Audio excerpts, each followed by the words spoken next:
Then the biggest thing, because today as I was driving, I'm like, if you sell something as a culture to people, it then becomes the norm. Because I was like, why take Namala to this thing of people just being naked is normal? Things are just in jail. There's a thing of just in jail. And I realized that, one of the powerful tools about America, that's why that guy is here and we bow down. Bagala. Because they've sold a certain thing about them. So society... Who's them? The Americans. Yeah. They've sold a thing that Rona, we literally are the creatures. So this thing of something becoming a lifestyle is something that we need to master. How do you make sure that something becomes a lifestyle? You build a system. No, I'm saying in all aspects. So the podcast is speaking about Abu Mekji. It's a lifestyle on a Monday. It's not by accident. So for people to follow a certain thing, you must make sure it becomes a normality. Like this is how things are done. I don't know what you're asking. Are we filming? Yeah, we're filming. No, I'm not asking it. I'm saying we need to figure for many things to progress generally in society, you must sell something to be a lifestyle. You build systems. Yeah. I think what you're speaking about in terms of podcasting, it's a subset of an already existing lifestyle. They don't create it. They might just report on it.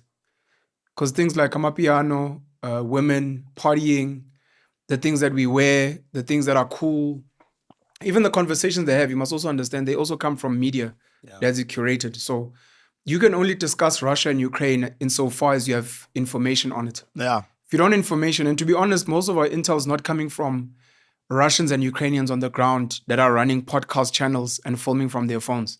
We're still getting it from CNN, Fox, BBC, and all these other guys. So the narratives are still curated. Jack Dorsey said this on Twitter. He who controls the media controls the mind. Which is a reworking, and it's probably not even an original quote, but it's the same. It's the person that has the systems that scream the loudest into people's ears get to dictate how you speak. I hear it when I'm speaking to women. When she's like, but don't you want to get married? And blah, blah, blah. I'm like, everything you're saying is a script that you've been hearing since you were a kid. And the fact that I'm not on that script.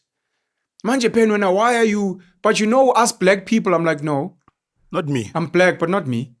No. That means you're like, it's a script. What do you mean? But you and I live in the suburbs. You and I speak good English. You and I make a decent amount of money. You and I live a certain lifestyle. Don't say we black people. You and I are not Ekasi. We're Makaya, so shut up. Don't speak as if you're speaking for us. We are not that. Anyways, we've got topics for today, But anyways, please finish your point, Fit. We've got topics for today. In his colors are so. We also have Sizwe. Sizwe's on the mic there. I just want to tell the guys to keep quiet. Up, yeah, he's mic'd up. I'm here. Oh, thank you. I'm right here.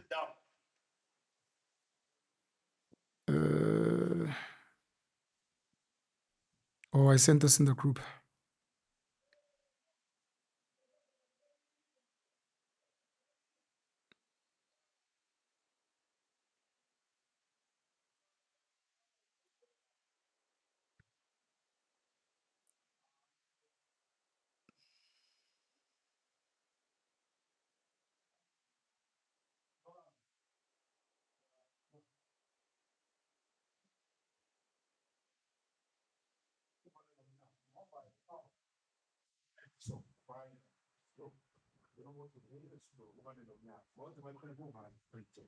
I don't think guys fully understand this thing of sound and what. No, they don't. Not it.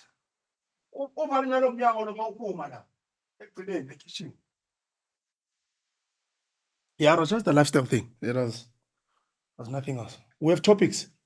Yeah. We really have topics, Val. We do. These are very important to me and they always get me emotional.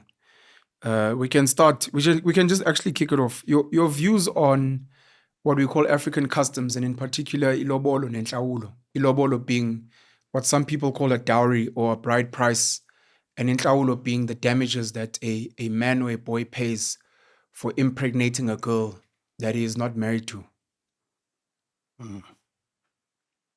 Tough one. Whenever we speak about customs and religion and ouch, and all those things.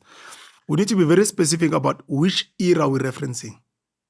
And I think a lot of people don't have that conversation of which time are we referencing. Reference all the times if you need to answer like that. Yeah, I'm asking you, so you can choose to speak now, past. You can bring all of them. yeah, no, for sure. I believe in it in its purest form, and I think we need to ask ourselves what is dowry or mahadi lobola. It's just you thinking another family, but in essence, it's about two families coming together so that these two people can get married, and one is thinking the other, one is thinking the other.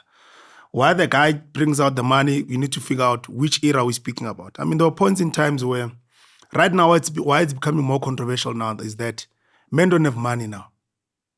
So if you think of 1600, that conversation wasn't going to be there of why should a man take out income. It absolutely means nothing because our family will take out that money, the whole family. And now the concept of it now is that the individual, the guy that's getting married must make a plan. Whereas before was none of that. The uncles would come in like, don't relax. Like 5, 6, doesn't matter. We're all rich. There wasn't a thing of... We are all rich. Not rich, but we all have money. So the people that can We all have money.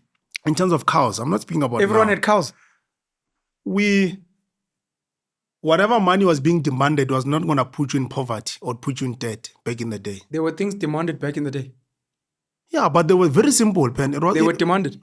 Not demanded. Yeah, I see where you're going. It wasn't demanded, but it was like as an exchange of a gift, whether it could be one car, whether it's a chicken, whatever was you wanted to exchange as a gift for the woman. And I always say, depending on the era we're speaking about.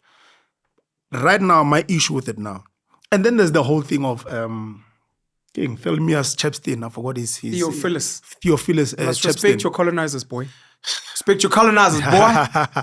You know, Lord Theophilus Chepstein, who came to formalize the 11 cows. Who came to formalize the iLobolo for KZN the Zulu people, and then to 11 cows. Yeah, to what it is today with a financial representation of the cows. And what does that tell you? Culture is someone deciding something. It's not something you're born with. It's like an individual says, okay, from today on, these are the rules. Then we carry on with those rules. You know, I always make the example, if you think about the whole thing of if it's someone has passed away and the body must come the day before, that is not culture. It's an evolution of the time. All it was is that back in the day, as soon as remember, we used to bury a makai in your yard where you stay. There was no hospital or thing you have to fetch from. Everything would happen here. Now we're dying in bulk. And they're like, okay, we need a system that can keep this body for some time. Take that body, it's not in the yard, you take it to wherever. It's a morgue, wherever you put it. The issue was that now identification was not a thing. The body comes on the day and they're like, you brought the wrong body. That is why the whole thing of the body must come before was there. That's why it was introduced, because a lot of people were bringing the wrong bodies. And now it's on the day of the funeral, we must go back, travel long distance, come back. And now they're like, no, the body must come the day before. Now it has become culture. So these things of culture sometimes are things of accidents. It's nothing more than someone sat down and wrote, this is how we're going to be. No, this thing of getting married, no, that is a gift from the queen. They're like, hey man, here's a gift. This is what we have back there in Europe. Here's a gift. Now it becomes the norm. It becomes custom. So it has to evolve. For me, and right now, this thing of, I think we need to cancel iLobolo. Cancel completely. So you said you believe in the principles, and the one thing you highlighted is you have an issue with money because black men do not have money. Now, but 2024. But you started off by saying you believe in the principle. Yes. Okay. Now you speak about canceling. What are we canceling? The principle, the now, which era? We need to keep the principle. I believe if a man says, or two people coming together say that you want to build this thing together and two families are coming together. I think now what should happen is that a ceremony must take place. I believe in the ceremony. It has to take place. We shouldn't have demands that put the kids in a point where the people that are getting married, where the guy now has to be in debt. And why should the guy even pay in the first place? No, back in the day, it would be, would say it would be children, but it would be people who are still under their father's ambit. Exactly. So no one paid. This thing of the man must pay, it's never ever expected that it would be you, but we've normalized that. It was never that. That's why they will tell you back in the day, the family is going. to go keep her 5 cows, 6 cows. And the guy wouldn't take out anything because it's the Keebine clan. What are you getting? What are you? Joban keeper 5 cows. What are you going to fetch there? Supposedly, not supposedly, you're going to fetch a woman. For who? For the man. Only. For the family. Yeah? For the family. That's why the family would also be comfortable to put in resources because we're going to recruit. It's a family investment. It is. Because the children you're also going to have are not just going to be yours. Yeah, that's why there was that Sutu song that when the bride is here, the mother-in-law won't be doing dishes. So you're right. There is a benefit of the whole family, not necessarily for the guy only, you know. So I think now just to evolve, one, guys, we need to be honest now, guys. Women, and when I say women, guys, hey, sometimes we must always put disclaimers. That's what I hate about this era. When I say women, I don't mean all women, guys. Very obvious, stupid. Add the disclaimers. Yeah, it helps a lot. So we don't get sued. It's not all women that I'm speaking about. I'm speaking about a certain category of women. A lot of vocal women on platforms. Yes. So it's not everyone, guys. So just remember this part when I say women. Right now, I'm fit to spy. I'm fit. Right now, they don't have that honor and dignity of being a woman. That thing is gone, man. And we must define what is it. You can't just walking around showing your private parts. Because that thing was a sacred thing. That's what was a sacred thing? Showing your boobs. How was it sacred? Because back in the day, the women weren't wearing bras and things, and they'd show a lot of skin. Or I mean in the sense of lust. Maybe be very But clear. lust comes from the man, not from the woman. Yes. No. You are correct. I mean, there's an evolution of what things have happened now. So it's like with me, if I watch a video of the Reed dance, my man, I have nothing in Ponyelisa Lapaya. Like absolutely fuck all. Show me this another clip that shows women in the USA in a club. Hey man. Oh, those same girls with provocative pictures on Instagram. 100%. So the medium dictates how I think. Me. So that's not a woman issue. That's a medium. Yeah, the Twitter. Yeah. It's media sexualization, right? It is, yeah. No, for sure. So you are making a point, something about women losing their honor and dignity, because we're still on the topic of, I guess you're separating iLobolo and Inhlawulo. So I haven't spoken about Inhlawulo. That one we'll get to. That one is very simple. So for me, man, as I said, which era are we speaking about? So if in fact you're going to be, right now, if we're saying you must pay and what is it that makes the woman sacred now in 2024? There isn't much. There are those women that obviously I put a disclaimer. But right now there isn't much, man. You expect me to marry you while you're at the club every day drinking other men's money. They're showing your boobs. They're showing your everything. There's nothing that holds you as a woman.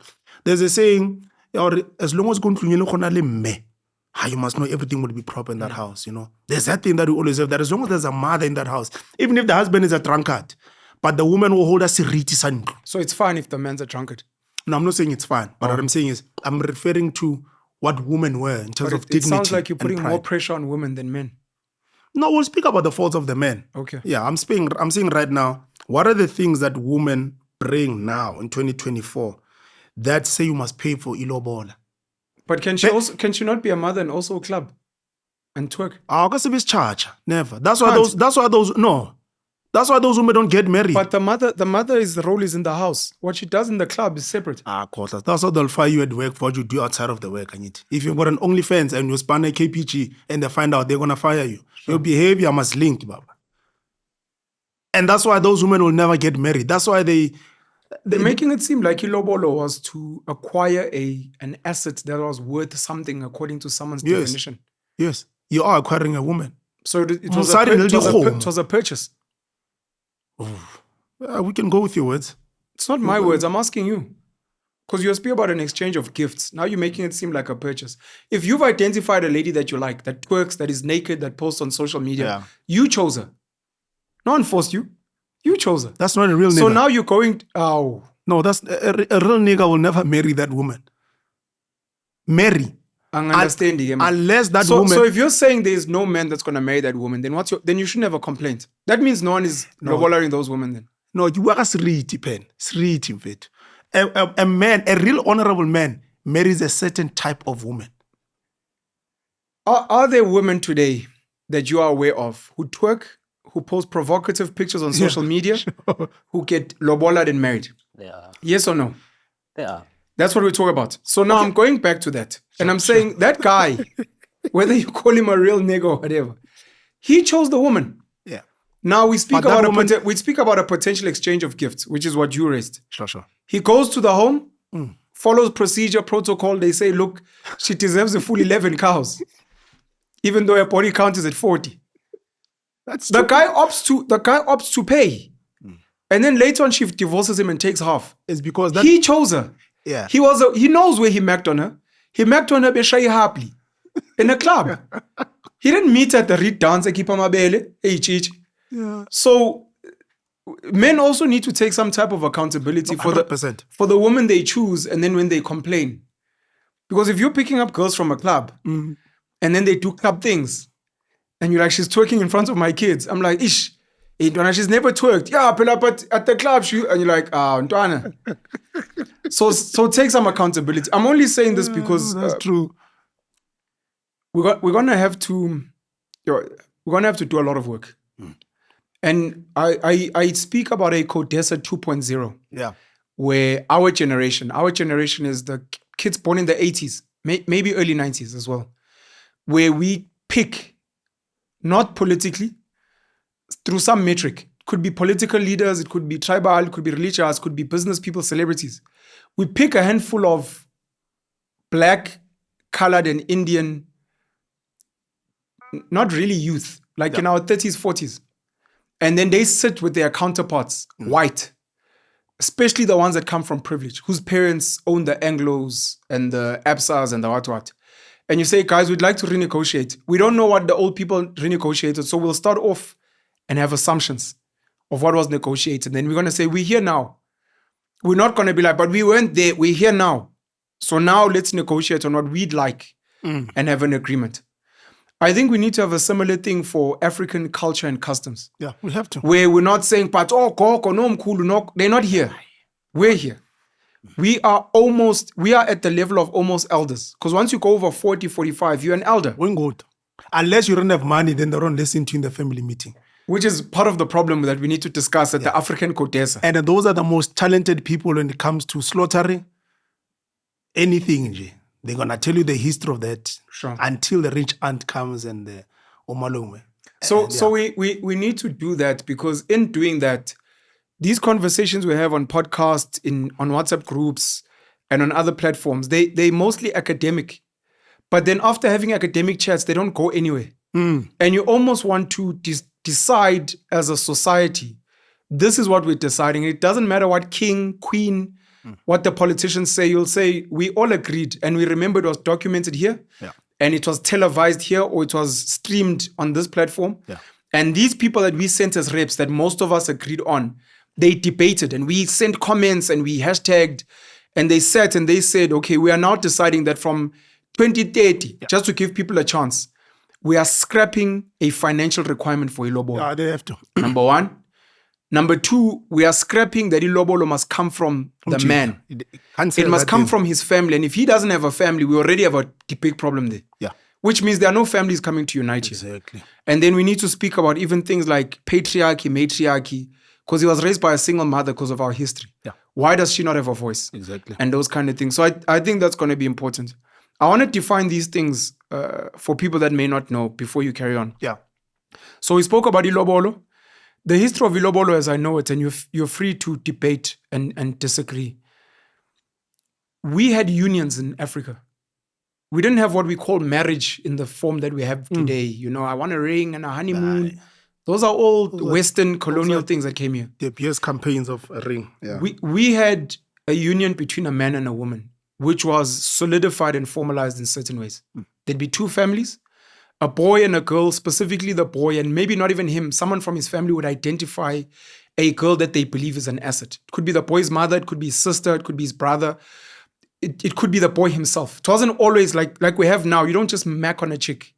It could be that your mother saw a girl at a function somewhere and came back and said, I identified something for you. Or your father's friends with a certain man from another family and he has a daughter. It's like, no, I like this guy's family and we're going to have to bring our kids together. And in some form of arrangement, you bring these two together, they bring each other together, and then there's a conversation. If you guys met each other, you have to report to the families. I've met a woman. The woman obviously would probably be seen. We speak about the reed dance today. Maybe it would be at a church. Maybe it would be at school. You'd be like, Ish, you remember you sent me to varsity. I saw the wide array of women, then I've picked one that I think I like, and I'd like us to send representation. You go to the representation and you say, we've identified a flower in this home. We would like to take this flower because we think it is valuable and bring it into our home. You as a family, unfortunately, something we don't agree on. You can't impregnate this woman. And it's not right for you to use her till old age. She's a woman. She is a tree. She's meant to be fertilized and to bear fruit, which are children. And we'd like to be that family to do that. Yeah. And that other family is like, hey, you know, this girl wakes up the earliest. She's the most prettiest. So she's like, she brings tourism to the yard. She sings the most beautifully here. She's the most hardworking. She's a real asset. So hey, we're very saddened. And we're like, look, we'd like to, as we're taking this asset, to give you a gift, to say thank you. At some point, you're like, look, the gift must almost be an equivalent of the value you're taking. And the value for Africans at that time was, we speak about cattle, but it wasn't only cattle. It would be cattle, it could be chickens, it could be your harvest, your maize, crops, your pumpkins. For some people, it could be something of symbolic value, like my great-great-grandfather's spear that he used to murder the land that we have. He conquered someone else. So the spear, because we're coming to take something that represents a future generation, we are coming to leave the spear, which means something. So it would be that type of compensation. But it would be easier to compensate with cattle because cattle breed with each other and they multiply. They give you milk, they give you amasi. So the cattle became an easy thing. And I think when Theophilus Shepstone probably sat with the kings of the time, they felt this makes sense. This is a daughter that's going to come and bear maybe 11 sons for you that are going to be mighty sons, or bear daughters for you that are going to bring cattle in future. So the least you can do is leave 11 cattle in place, and the cattle all had their own representation. One of them would be for virginity, inkomo ya mama, there'd be ya baba, there'd be all these other explanations, right? And in that, there would be maybe other gifts, especially if there's been some type of ubhlobo where you are aware that this girl has got sisters. Yeah. She's got a brother that loves her a lot. She's got an aunt that taught her how to sing. You're like, I know this aunt. So the equivalent today would be like, aunt, I'd like to buy you a CD at Beyonce. I hear you taught her how to sing. Malume ngiyazwa when uthanda Jack Daniels ngoba when you're shy, and she said, this is my funniest Manje uncle. ingubo kuphela no. Ingubo, which doesn't even make sense because as Kotoli, we've got blankets. And so they're huge. you keep these things.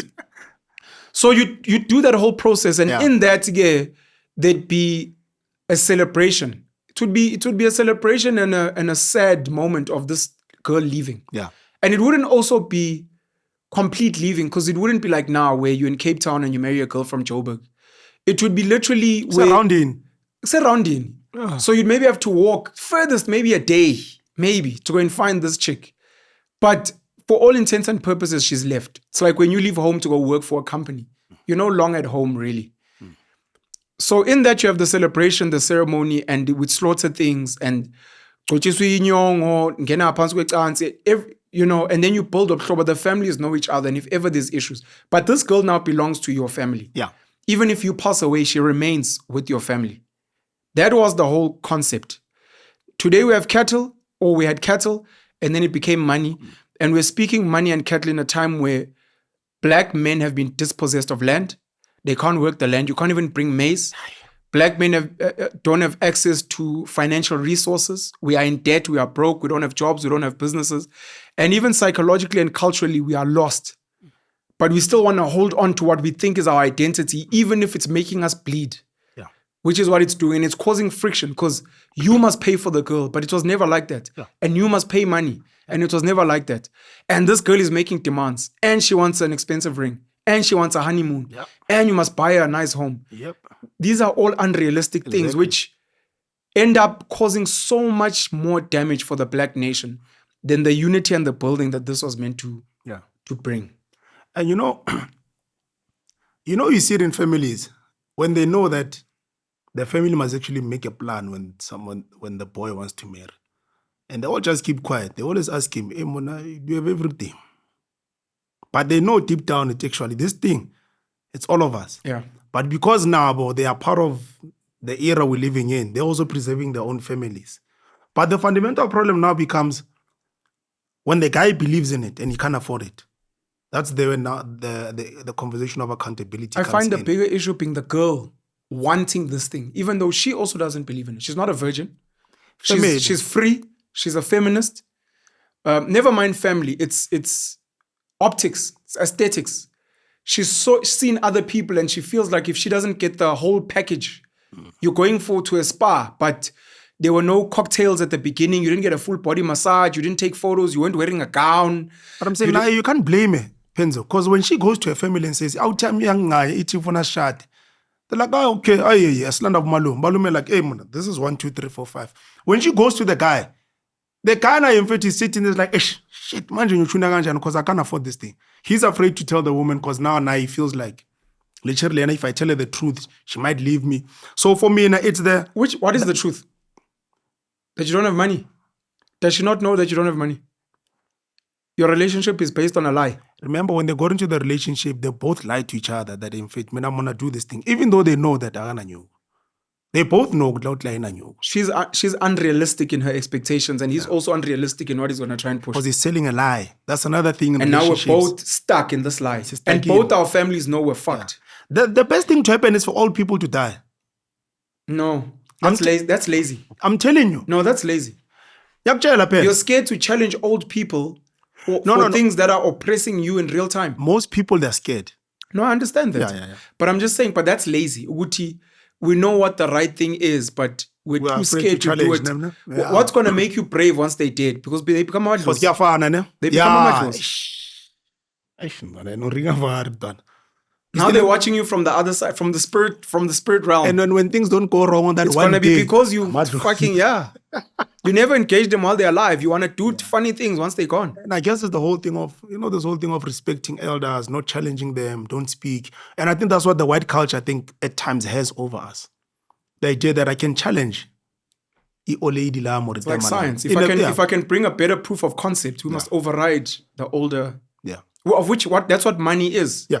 We no longer lobola in cows, we lobola in money. And everyone's agreed because it's scientifically it's deemed the better, easier. We can transfer, we can bring cash. You don't have to kubi inkomo. Yeah, that is true. So it's almost like, how do you then do it? But for me, it's this blame. The blame thing is important, but it's everyone, Penzo. All right, Njaka. Ki cherry, ki outi, ki family. Marum cheat. The thing I met guys now, man. Why do we lie for that long, knowing very well we can't afford this thing? But there's also a fear from guys because they also want to do the right thing culturally. Because people are also going to look at you and be like, you married this girl. Did you lobola this girl? No. You also want to feel funny trying to explain that. Because then they're going to look at you like what you were saying. Like you're not a real man. But we must respect this woman as your wife. And culturally. Now you must take yourself serious. How does your family look at you as a man? Because you know your father, your mom, your uncles. When you keep going to weddings, where people did the right things, and then your woman must also be respected as if Wamnig is a full package. She can't speak, but if she's not full into the family. And as well, this thing of the woman, but now I'm jumping things. Let me close off the Mahadi, iLobolo. So I think two families must come together and celebrate this thing. No exchange of... Have a pride. Yeah, a pride. There mustn't be any take out 50 tower, 20 tower. No. Most of the relationships now, women are the ones that are working. Maybe let's reverse it. And the women don't even want to have that conversation. They don't want to have that conversation. Like, I must marry this guy, but you're the one that has money. You're the one that must do it. So this whole thing of... should anyone of the two couples, in your opinion, take out anything? Let's say we keep iLobolo. Yeah. Should anyone in the couple take out anything? I say is that no. one of the starting conversations that if you guys are going to expect the wife or the husband or whatever, the woman or the man to take out anything, they can't get married. It has to come from a family or from both families. And if that doesn't exist, it cannot hold. I almost wanted to say the strongest family must take out the money. Which could happen, by the way. In whatever social standing these people have. No, I don't think it's practical. Because angithi sikhuluma ngokuthi context ya today ithi isimo somnotho sinzima. Sure. So I think for me what makes sense is two people want to get married and they come from two families. We look at what the situation is on both sides. So from my point of view, it's both families that should contribute towards these two people. Are we removing patriarchy? We're removing patriarchy. Because you want this woman to take your surname, Mas. I was about to. if look, singakuthatha nalokho sikubekele eceleni. Never. No. No. mean, I was about to siphila esikhathini samanje. I hear you, I She hear can you. say, no, I'll keep my surname, siyashada. Why are we getting married at all? Why are we even speaking about? Isibongo si-label, right? That can point towards me and say, I'm your husband, I married you. But si-label for who? For image.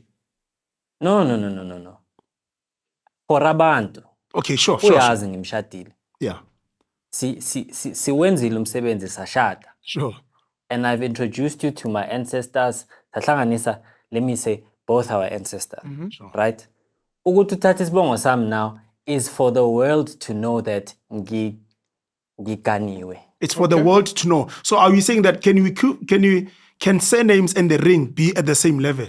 Because it's for the world to know. Yes. No, but historically it wasn't like that. So the ring is for the world, and I understand the argument of the surname for the world. Yes. But historically, it was this woman, as we said earlier, It's coming to being brought into another family, and you're almost saying there's no bringing into any family. Aye. Look, I'm bringing you into my family. Cannot be. Lalela, but let me finish my point. Yeah. I'm bringing you into my family since umsebenzi. We perform a ritual, right? This ritual ileta abagini la, and that's why sihlanganisa both these ancestors. Okwesibongo sekuokunye. But we are speaking about the idea of the stronger family or both families contributing. Why would her family contribute to her being brought into your family? And having a ceremony where she's being brought into your family? We're about to begin a life. Okay. Right? Why is the life from your standpoint? Exactly. Why are you not marrying into her family? And you take your doses I'm and saying, they introduce you to her doses. I'm saying my point of view. Yeah. Both families need to contribute to this union. Yeah. It's not one family. The union, you're talking the wedding. No, the union is the marriage. Hey, that's another conversation. How can't it ngani? No, when I say it's another conversation, so there's the wedding, or there's the pre-wedding. Yes. Then there's the wedding. Then there's the marriage, Yes. which is just life in general. Yes. Where you're hoping because you've built Upholding that families will contribute if there's issues. Grandkids will be babysat, etc. Yes. I'm talking more the pre-wedding and the wedding and those processes that happen there. So when you speak about both families contributing, we're speaking iLobolo, umembeso, umab, umshado. We speak about those things. Yeah, so Everyone that's must contribute. So Both that's my families understanding. must contribute to that. Yeah. To your family coming to take this woman, that doesn't make sense. You mustn't take. Why not in the sense? I get what you're saying, but I think it's contradictory. And I'll tell you what. If we are saying both families must contribute, Yeah. Or the stronger family being or her the family. stronger family, Yeah. it means whoever's contributing is going to have some sort of an advantage. So Yeah. that is wrong because we are the ones that contributed to this thing. But if we're saying we must both contribute, the exchange of the surname must just stop. They mustn't be there. Do a double barrel surname. Why are you even getting married? Why are you even getting married? What is the ceremony for if it's like equal? No, we're celebrating that two people have found love, Enzo. That's all. Yeah, that's all it is. So we're just celebrating love. We're celebrating love and that ancestors this side, ancestors this side. Hey man, know this person, long zobanai every single day. Please protect us, be with us as a family. The ceremony has to take place. Both must contribute double barrel surname. That's where I'm at, with this thing of marriage. Me, the surnames don't matter. Look, when you're done. These are the things that the African CODESA that are going to be a huge stumbling block. Let me put it this way. Having people remove surnames and things. Let me put it this way. Okay, yeah. How far can we trace Uguti Abantu used to take surnames? Let's say. So the surname was a label, again, for the world. Kwazi Uguti, Waga Keebine. But this is what I'm saying. But you are not Keebine, MCs. No. But Lalela. Yeah. If senza umsebenzi, right? Yeah. ngithi mina abantu bakwaKeebine, abantu basekhaya, nangu unkosikazi, Yeah. ngiyamthatha ngimfaka la ekhaya. Ubuya emzini othize. Sure. Let's say kwamlotsha. Yeah. Ngiyabika ukuthi abakamlotsha bazongena la. Oh, Penrose, yes. Right? Yes. I-number plate, it being there or not, does it erase ukuthi lo muntu ngimfakile la? Yes. So maybe let me come in here. Surnames the world over were an identifier. Okay. But they were an identifier that has deep connotations and denotations. Yes. So as soon as I say I'm Penuel Smith, Yeah. You know. I'm from England, I speak English, Done. there's a chance I'm probably Christian, Anglican, I believe in a civil union, marriage, Yeah. all those things. I'm part of a conquering British Empire. Yeah. Now, what happens with our surnames, which they weren't surnames as Africans, it would be a person's name. It would be, A location. it's like your children. Mm. That's one of the things we also don't discuss with iLobolo, that it was like almost an adoption of a woman as a child into your family. She is on the land of Keebine, and she is now going to be living on the land of Mlocho. Yes. So when she goes out into the world and she's like, no, I'm Keebine, and people are looking for her, they'll be like, we're looking for Ustabile. And they're like, I call Ustabile here. Mm-hmm. No, Ustabile, okhuluma Zulu. Aye, okhuluma Zulu. No, Baba, not here. So Sure. now we're not Zulu. And there's no Keebine Ustabile that we know. There was a Ustabile Keebine, but she has now become, and some women after marriage, they change their name even. She's now become Usbongile wakamlocho. Sure. You can find her there. She's now a Zulu wife. And this also impacts your children, which is why our children's surname also becomes a thing. Yeah. But this is back then and even now. That's why when we speak, for example, you can keep your surname, you can keep your identity. The question is, why are we getting married? And how is it that you're coming into my home if you're still going to be a petty woman arguing with this Zulu guy? Hey, you Zulus. I'm like, ish, as my wife likes shouting at me. You have your identity. You get to go home when you want. Your parents get to see the grandkids when they want. You can go to church. I hate church. I'm a cultural man. What are we even doing here? No, we need. But there was an identifier, and that's why it was so important. And when you don't take that identity when you're getting married, the question becomes, where do you belong? But right now, no one takes any identity because most men that are getting married don't know themselves. No, They're just that doing it is for the true. fun of it. So we can speak about that moving forward okay, cool. and modernity. But that's why, for example, if we're saying umshado is just a celebration of love. Yeah. Okay, but also I don't know what that means. Because what happens when the love fizzles? Is that what we call a divorce? And what does that look like? Yeah. Does it mean you must have a ceremony to say, amadlozi, hey, can you guys please split as amadlozi? And Like, most people don't do that.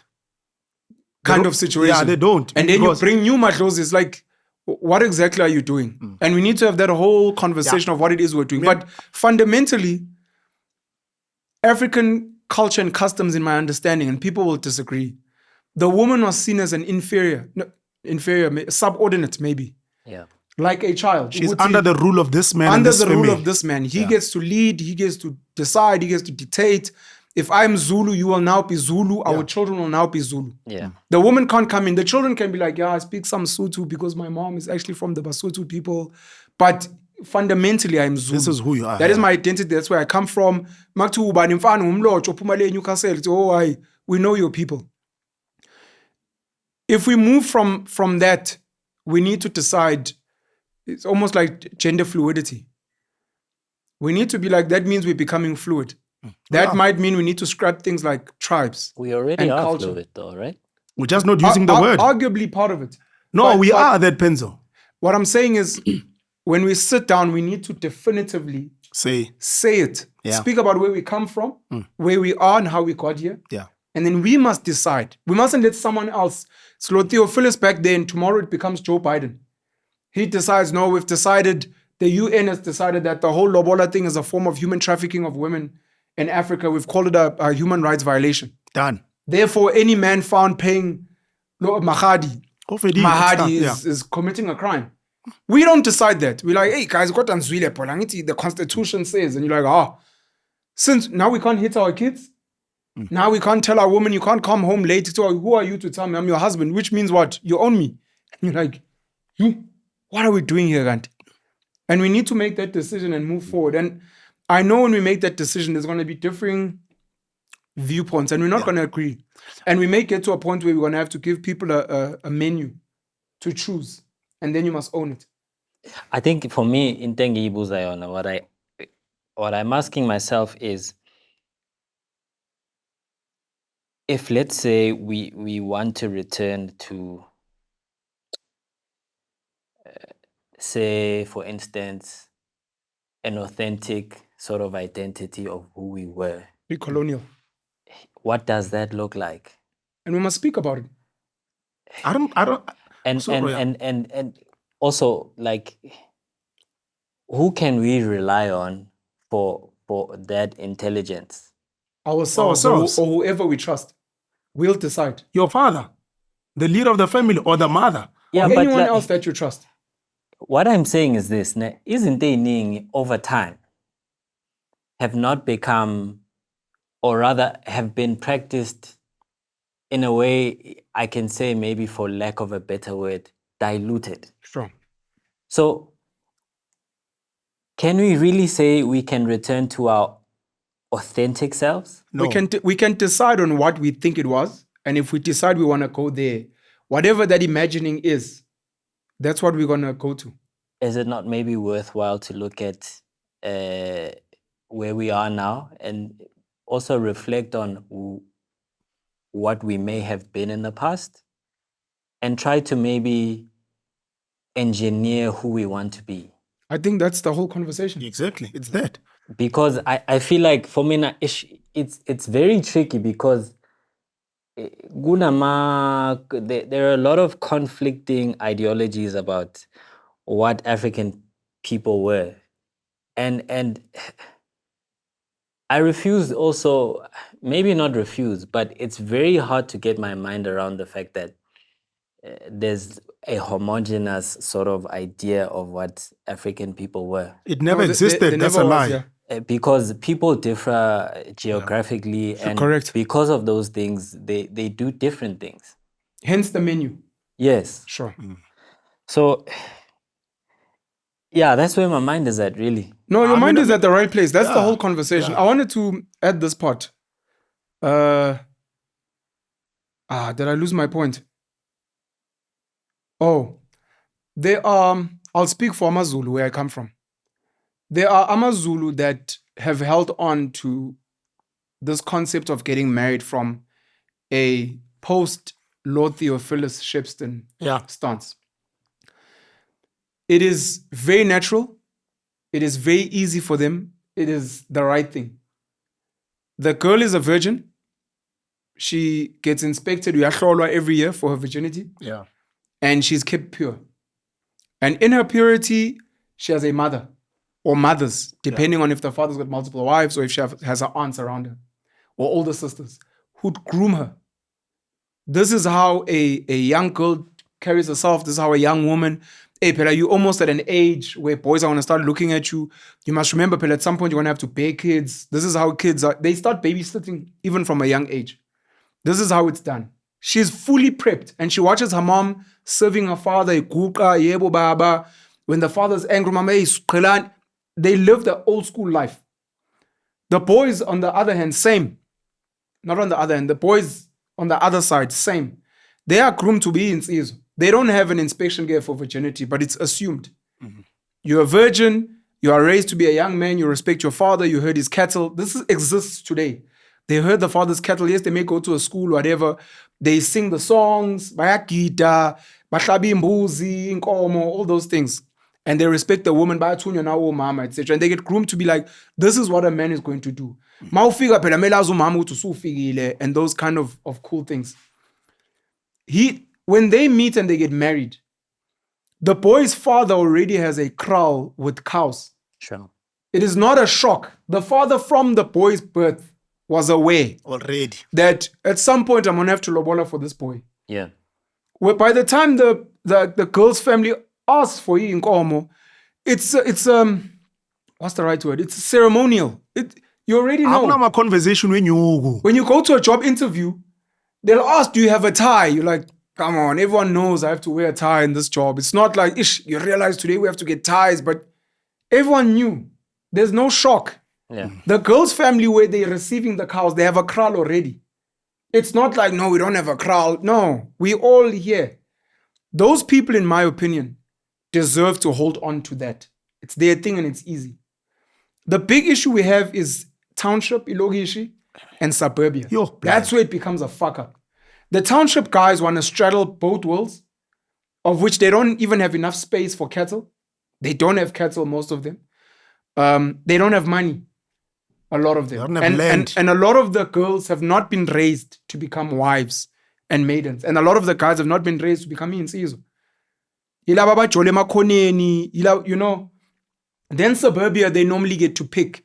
Some of them dabble in the cultural. A lot of them are big on the church. They do the church thing very much, and they do the white life thing more than the culture. The cultural, they just visit. They'll go and buy the traditional wear, and they'll get someone to slaughter something. And they'll be like, I paid Lobola via EFT. But the big thing is the church and the pastor. And the tuxedo and the dress. That's what they're big on. Yeah. So those are the conversations we need to have. The imagining of a pre-colonial.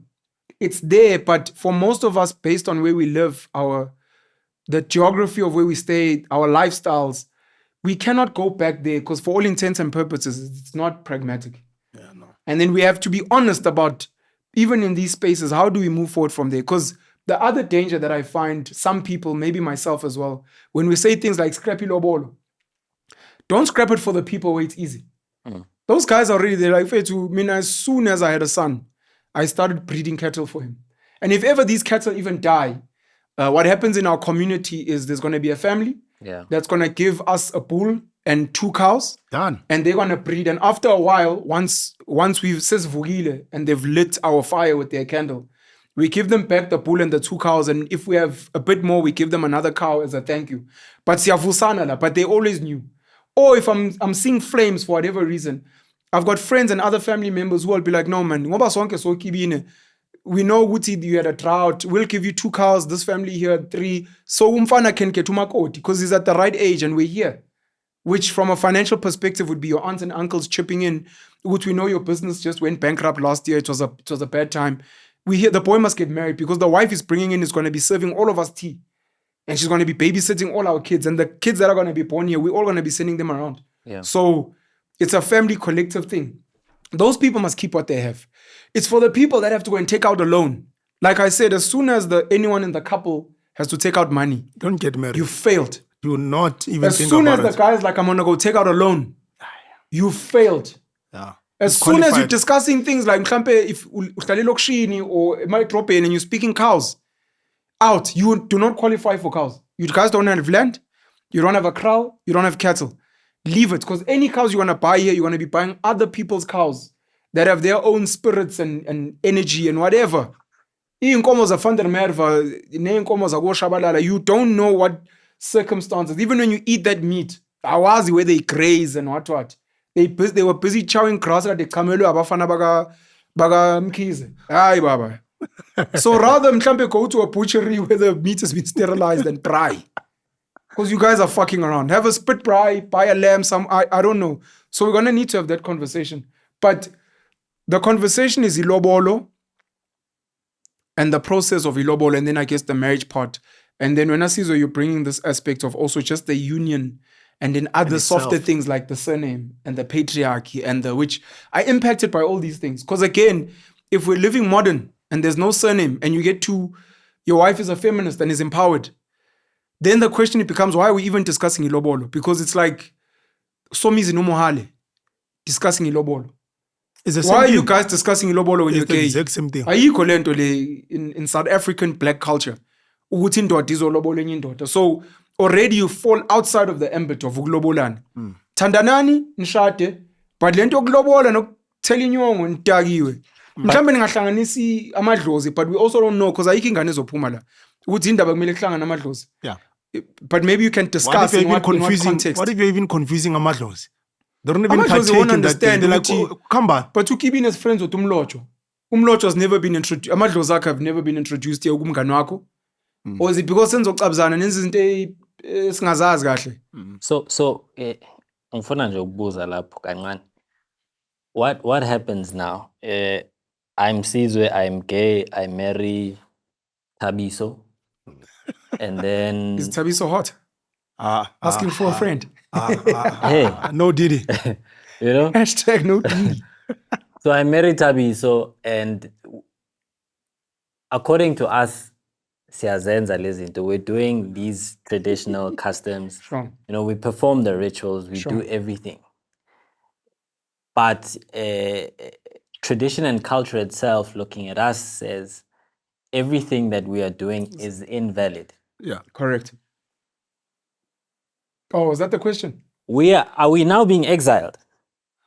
You should be exiled. You know, one of the problems we have with black culture is we try very hard to be inclusive when we shouldn't. Exactly. So the exile doesn't have to be your parents don't recognize you. And Utabiso's family is like, don't talk to us. Yeah. We recognize you, we love you, this is your home. What we won't do is we won't show up to any ceremony you invite us to. Because we are stagelo. That's the exile. Your father will not take out cows for another boy.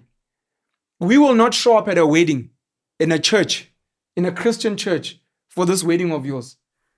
We will not. You can maybe invite your friends, but please understand that you are not bringing any madlozis from us that we must also agree to. And you can bring this Tabiso boy all you want to our house. This is my friend, this is my lover. Hey, we don't know what you're doing. As far as we're concerned, because it does not fall within the ambit. It's you visiting your Muslim friend and they fasting. And you're like, I also want to fast. They'll giggle. They'll be like, hey, if you want to fast, but it's got nothing to do with Islam. And whatever you're doing, you're twerking, that's haram. You know, if you're not Muslim, but you're friends with our son, it's okay. But we just need you to know that as Muslims, that's haram. You can go twerk there, it's fine. You're friends with Ahmed, it's chilled. But Tina here, but don't acknowledge that. Then, with what Penn is saying, then it means that most people shouldn't get married then. Because now as you see right now, you're not grooming yourself as a man that must get married. Just sitting here. From a cultural perspective. Because that question was cultural. But we have to assume, I think this is where it becomes a discussion. Yeah. We have to assume and maybe agree on what is culture. And maybe it needs to evolve to include homosexual unions. But then we have to agree. And if we don't agree and we say, no, homosexuals have got their own chapter culturally, we must say, oh, no, we do it, but then don't meet each other. Or no man shot and then black and him white. We agree with, no, you guys have your own category. You can't have everything else because umuhala kasichich ebengahlolwa. Ukuthi uyi-virgin ye I get you. No, we don't do this. Again, also with iLobolo, ubani olobela ubani, from where, ubani ohlala emzini wakabani, isibongo sekuzoba ubani. Which the gay thing with the double barrel is the same clash with the woman. Yeah. If we have a double barrel, that means we're both men, mos. That's essentially what it means. Should now indoda nami indoda. Ngoba manje sisoba uKeebine emlotshwa noma uDube emlotshwa. That means should siyalingana mina now. Then what's the point? Uyangigibela nami ngigibele. Siyagibelana. Neyingane zethu ubaba ufike wathi yakodwa umama uthe we don't know now. Who's the supreme authority? And if we agree on that, it's fine. That's a category. If we agree on the one with the financial power, umama. Yeah. Umama Mkhize. Should mean Mr. Mkhize. And she's the one that is the breadwinner and the decision maker. And I'm like, hey, and then the kids, they panic. They're like, ish, please don't, because she pays our school fees. Yeah, but the way you're putting it now, when you swap it around, Ugutumchi does this. That's why guys don't even think, because it might just be a thing of, no, guys, she's the authority in the house. She knows how to take your finances. I mean, I'm this. But most women will never give you that. The other things. She won't be like, look, I'm the financial muscle. You can be everything else. It almost never happens. Yeah. It's tough. It's like when Azumchita being the financial muscle and she has these big decisions that she gets to make. Like, I want this house. No, but like, you'll provide the money, but I'm choosing the house. Because I'm providing the money. She can make those pop decisions like the kids are going to wear this. Like, oh, okay, sure. Nah, credit card, I'm boting. But for me, it's because I don't mind giving you that. But the things that are important. So she's the financial muscle, but you as the out are like, no, I want us to go and live there, Sandhurst. She's gonna be like, no, babe. Yeah. And you're like, no, we're going to. She's like, yeah, but that's my money. You're like, yeah, but I'm the man of the house, most in the decisions. It's like, no, I don't know about that. Man, that's why- Uchi, Dad, no, I think I need a new car this year. You need a what? Yo. So then So, I mean, if we're going to then carry our lives out in that fashion, right? yeah. Then there must be very strict terms, because Excuse me. we live in a world that has modernized. By and large, our lives are, even if you're in the rural areas, a very large proportion of your life is very modern. You're connected via cell phone, you do certain things that connect you to the bigger world out there. So a lot of our interaction with the modern world compromises our traditional and cultural selves. For the elders, not for you. No, for us. In life, I hear what you're saying. I've got an Okay. answer to what you're saying, by the way. I feel like our interaction nalo mhlaba or modern takes away a certain thing, because there isn't, we don't have silos and compartments for our lives. The minute I step out of Dube and I go to work, I'm this person who interacts in this modern way, but these people must know, Wuti, my identity is this. And when I step outside of that world, I leave that modern guy who goes to work at work. So when I enter my home, this is how I lead my life. The problem we have is we don't have documentation and systems that we can refer to a point where when you refer to them and modernity starts influencing us, we have a sit down and we either amend the documentation to have a version 2.8 of 2024. This is where we were. We've now changed. I'm still a cultural man, but in English, because we changed to English, but we still retain. We've now no longer call it iLobolo, we call it dowry as an example, but we've retained. And other such prescriptions. Where you look at, let's say, the Jewish community and the Muslim community, they still abide by that. They also get influenced by modernity like us. But when the modernity comes, the twerking and the hip hop and they very quickly go to the synagogue or the mosque and they look at this thing and they discuss it. That's where they're like, no, our kids won't do this. This is haram. There was nothing in the Quran about this thing because it was written back then. But they're like, no, according to what we see from the principles, our children won't do that thing. Our daughters can't do athletics. Modernity is here. But they will dress up in a specific type of athletic gear so that they don't expose their body. Our son, Hashim Amla, will play cricket. Modernity is here. But he's not going to wear castle lager on his kit because it's haram. So you engage it as it comes, but you don't lose the principle. With abantu abamnyama, because of lack of documentation and being disturbed by colonialism and wanting to be inclusive today, we don't have those boundaries that we can refer to a point where when your daughter's like, Dad, I want to be a rapper and I'm going to twerk. And you're like, hey, Ntanam, if you're happy. Happy according to what? Because we're Christian in this home, so that's a no. We are also African practitioners, African custom practitioners, so it's a no. If she wants to do it, we bring it in and we say, look, we've decided that you have disrespected the ancestors. We'd like to have a ceremony where you apologize to them and you explain what you're going to do. Go do it and come back and know that in certain ceremonies, we won't be able to celebrate you. Yeah. In these things. We may not marry you African, but we recognize you. But Amadlozi, we've explained, she falls outside of the ambit. You're gay. Oh, okay, we understand. But please understand that this is a sin. You know, I see this with the Bala family. They've got a reality show where Uzwayo, Lois, Opelo, they were all raised Christian. All of them. Ulois was kept it strong. Hey, strong, man. Still very Christian, married his wife under the church. His daughters are being raised in the Christian church. Uzwai at some point got tainted and wanted to learn African customs and spirituality. So he's on that journey. Ulois always tells him, my brother, I love you. I'll show up to anything you want me to show up to.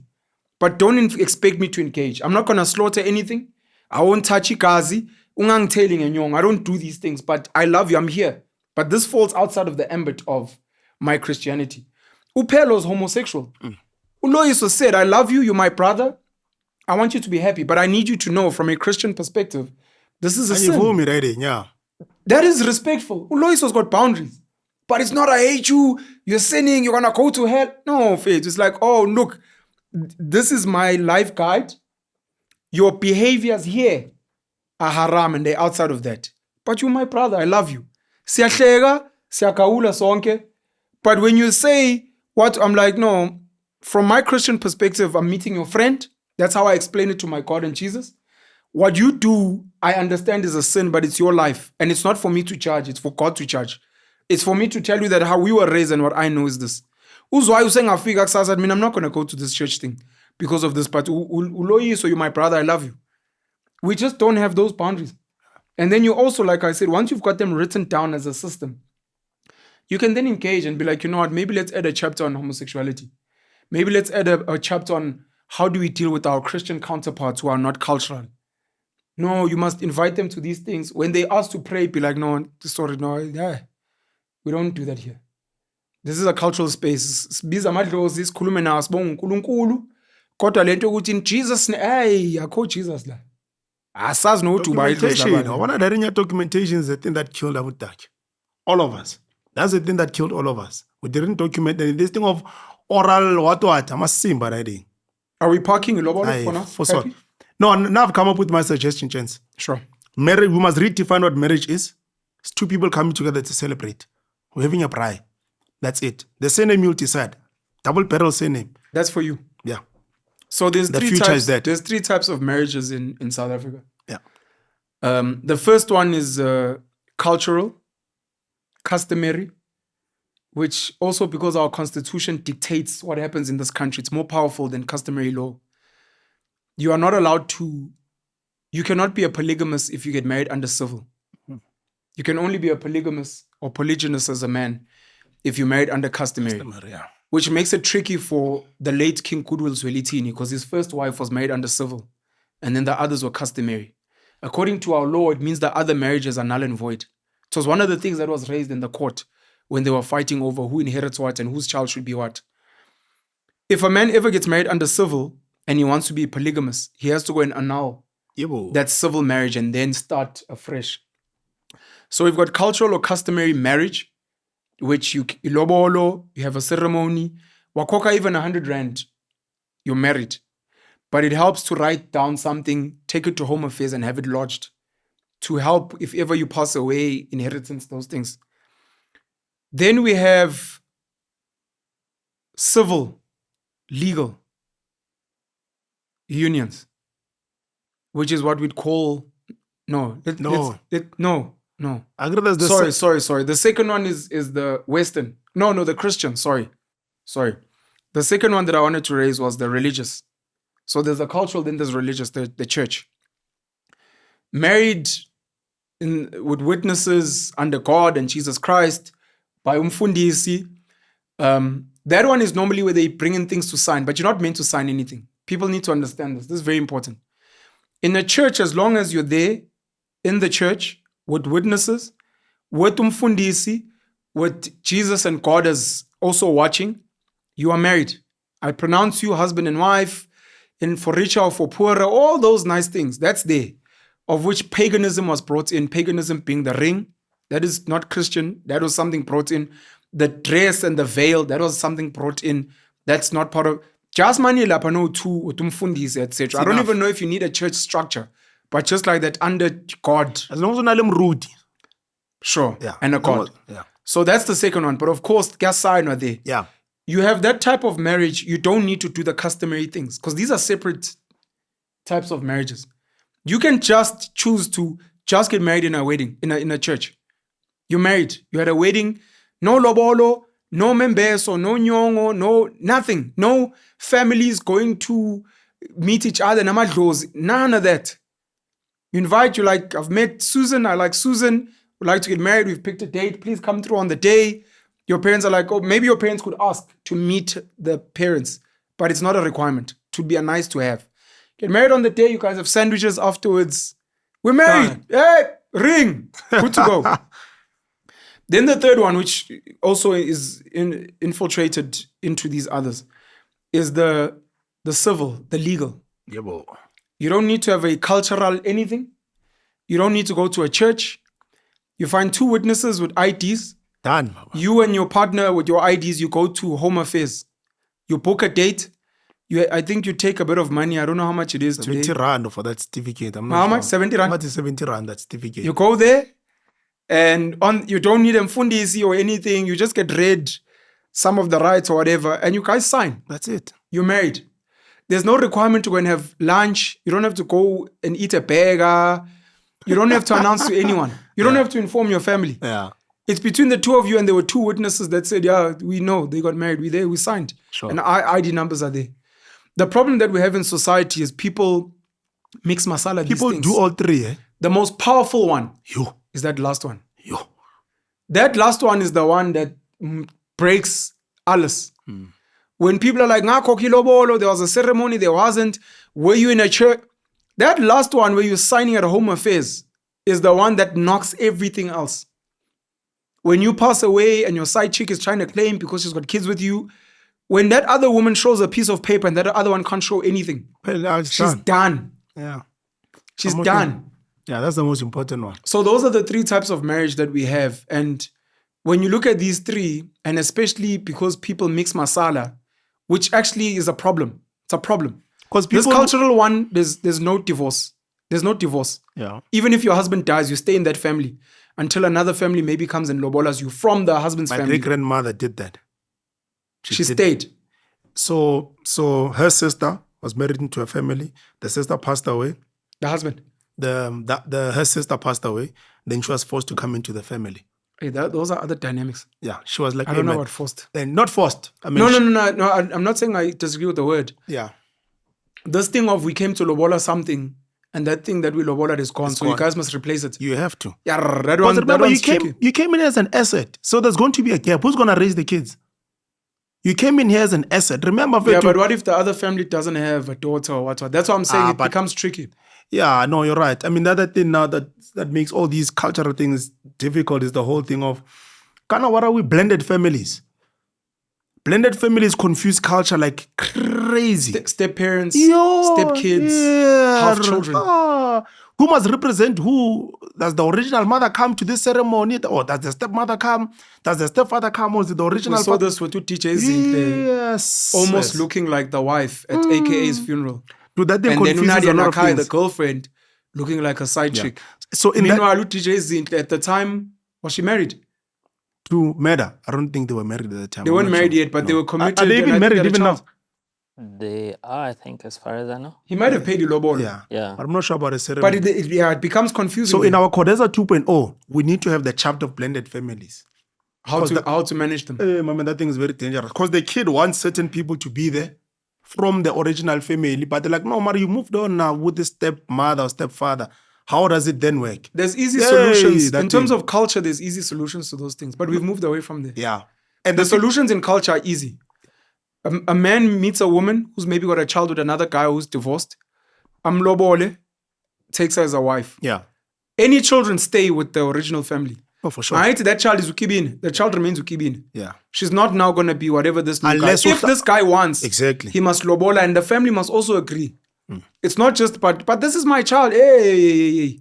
You are all children here, Keebine, and this is just one of our kids. And this child is going to be raised, so there's no confusion.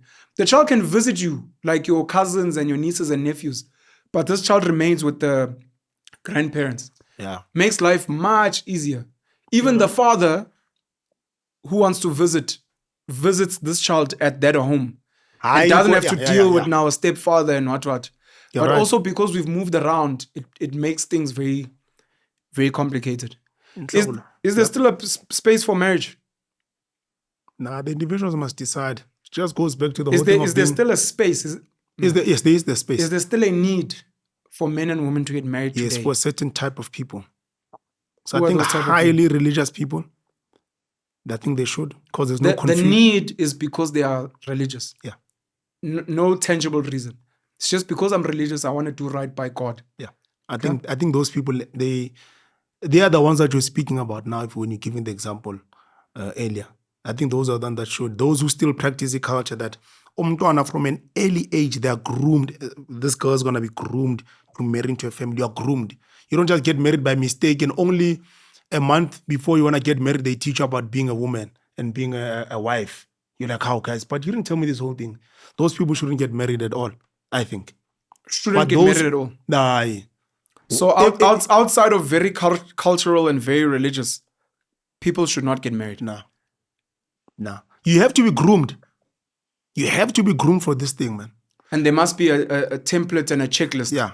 So that even if I marry your daughter and she refuses to cook, I can go back and be like, no, guys. Or maybe the day I'm going to your Lobola or whatever, we just want a checklist. We would say she's a virgin. Yeah. She can cook. She knows how to babysit kids. She's subordinate. She knows how to follow leadership. Exactly. Like a job description. It has to be there. And then on their side, they're like, Ubaba can provide. Yeah. He's got a home. Exactly. All those things. Yeah. The rest, no. You shouldn't, because you're frustrating yourself, especially if you can't afford it. Some type of life partnership, but we're not going to recognize you under marriage. Yeah. Because you don't tick a box. You're frustrating yourself from it. I think those are the people that should be get married. And you know where you see it? This thing of being groomed. When you say to your parents, I want to get married, they're like, okay.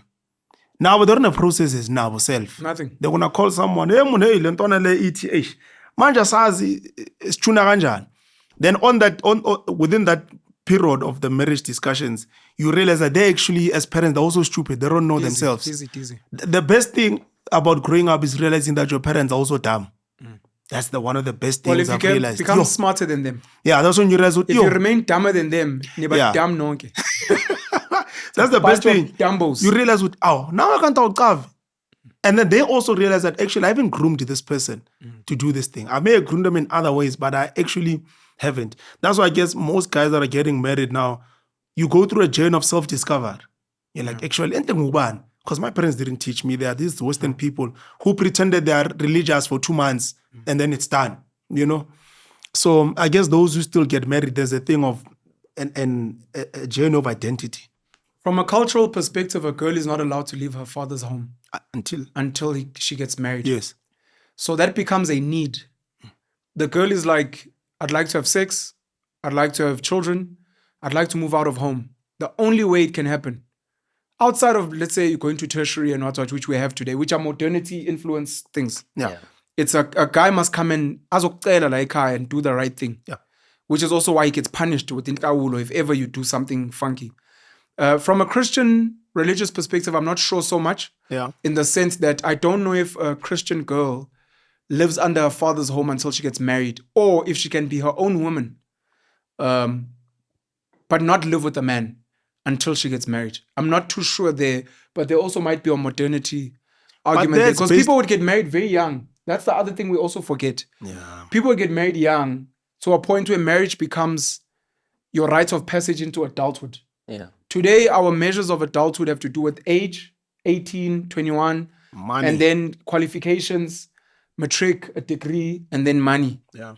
Which then almost jump other prescriptions. I mean, you're 28, you're a junior manager at work as a woman, you get to be a boss, you have your own business, and then your father wants to say, Pela wingane like I. And you're like, yo, what the fuck, bro? I make triple what you make. I've got older men than you that report to me at work. But it becomes a clash. And money is a serious thing. You see it, even when you've got older people that work, like your office now, we're doing the construction yarn. When they realize who's the one that's paying for this thing, they change immediately, even now. It's like, They become kids almost. Yeah? They become children. They do. That time, even when you respond to them, it's from the perspective that even though about Spaniel, but their outlook changes completely. Do you think that's fair? It's because right now, so money we is the speak value, about man. We speak about elders from an age perspective, of which we assume age comes with experience and wisdom. Yeah. It doesn't. Now I'm trying to figure out, is it fair for someone who has more money for the assumption to be like, okay, you're not older than me, but because you've been able to accumulate, let's say in Komo, Umchita comes to you and he realizes, yes, this boy's got 100 heads of cattle. Yeah. When all the other men in the village have got like 2.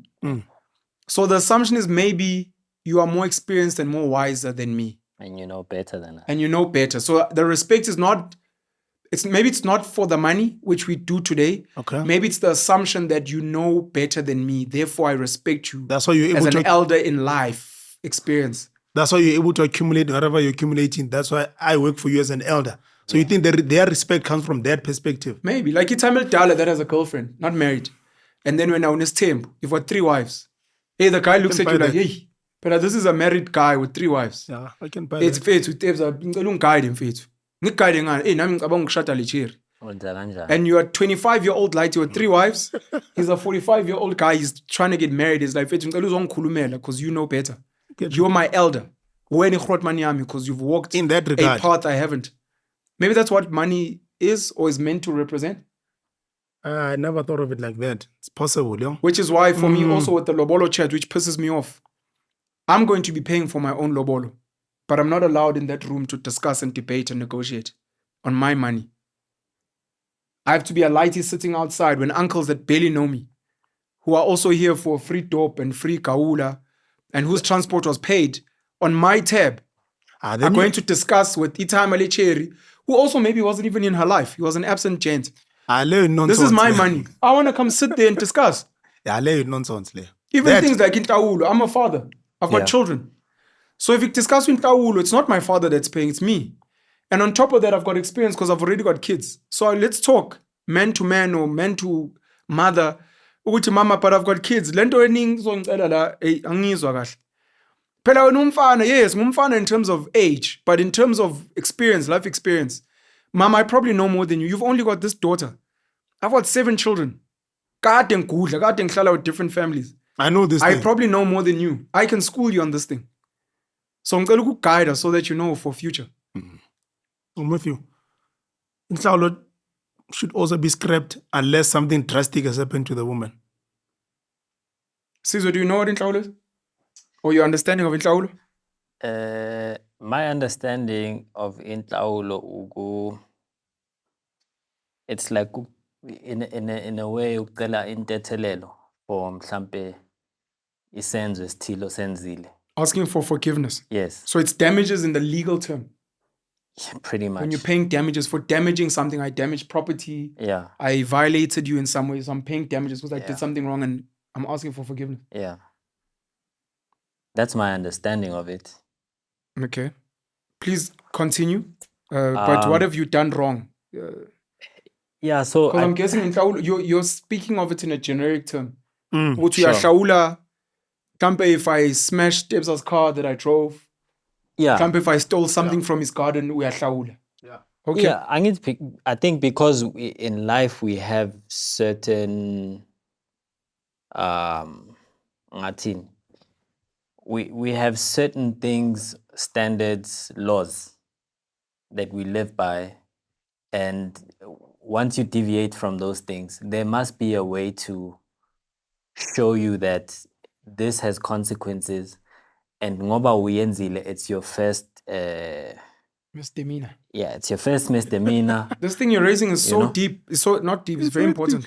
So sikubonisa ngale ndlela ukuthi ngaba kukhulu the next time. If you do it again. Yes. Yeah. So for now, hlawula na inkukhu, hlawula sithengele na imbuzi, mhlambe hlawula na ngenkomo, you know. So give punishment, the grandchild. It is a punishment. So we're speaking about it in the context of impregnating a woman you haven't married. Yeah. And I'm asking any further thoughts on top of what you've said. In particular, so we spoke about damages and penalties Yeah. as a generic broad term. But now, because you started bringing examples of a chicken, a goat, etc. Now, in this context of paying damages for impregnating a woman Yeah. that you're not married to. Look, I think part of me understands it because it's a common practice.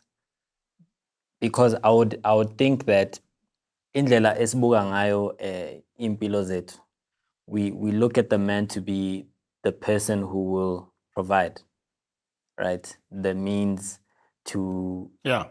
the family so that they can live. Therefore, The man being a boy.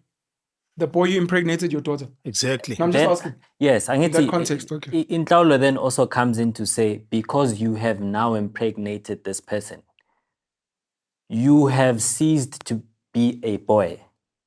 You've ceased to be a boy. Yes. That's your understanding. Because I get where now, Caesar's now, going, yeah. now, No, I just want to hear. That's your Inhlawulo understanding. says the thing that you've done, the act of impregnating this person, Okay. is not what boys do. It's what men do. Okay. And now we're going to punish you Like a man. and take this punishment, uhlawule, right? And take this person and make her your wife. That's your understanding. That's my understanding of it.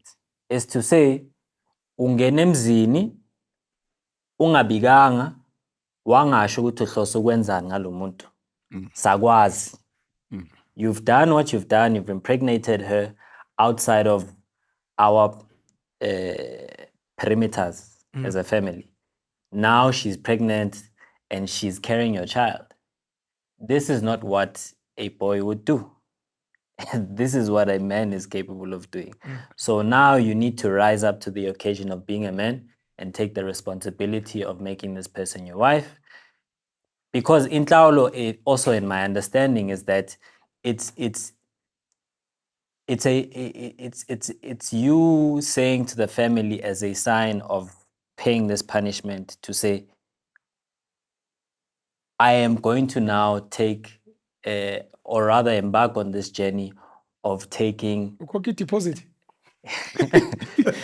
But now It's not a deposit per se, but but remember- it's saying ukuthi sengiyaqala manje process. It's a fee and a deposit. yokuthi ngizonakekela labantu. Even though your daughter also opened her legs. Angithi phela manje also how I think for myself how I also view culture. Culture views women as People who make choices, men make choices on their behalf. as children to an extent. Yeah. To put it crassly and crudely. Yeah. This and these views don't represent Sizwe. This is my view of what culture says. We had a disclaimer at the beginning of the Yes. show that these views do not represent whatever we said, Baba. So culture also views women in this way to say the man is the person that coerces. Yeah. That's smart enough to know what's going on. The woman is dizzy and doesn't Yeah. know. Boom. Yeah. Because Inhlawulo suggests that. It does. No, it's not even. It is that. ILobolo doesn't? It does. As well does They are linked suggest to these things. You know? So that's why, that's my interpretation of this thing. Thank you. Do you agree with this interpretation? No, yes, his interpretation. Yes. Not his view on it and Yeah, his his interpretation. Yeah, no, it's correct. You agree?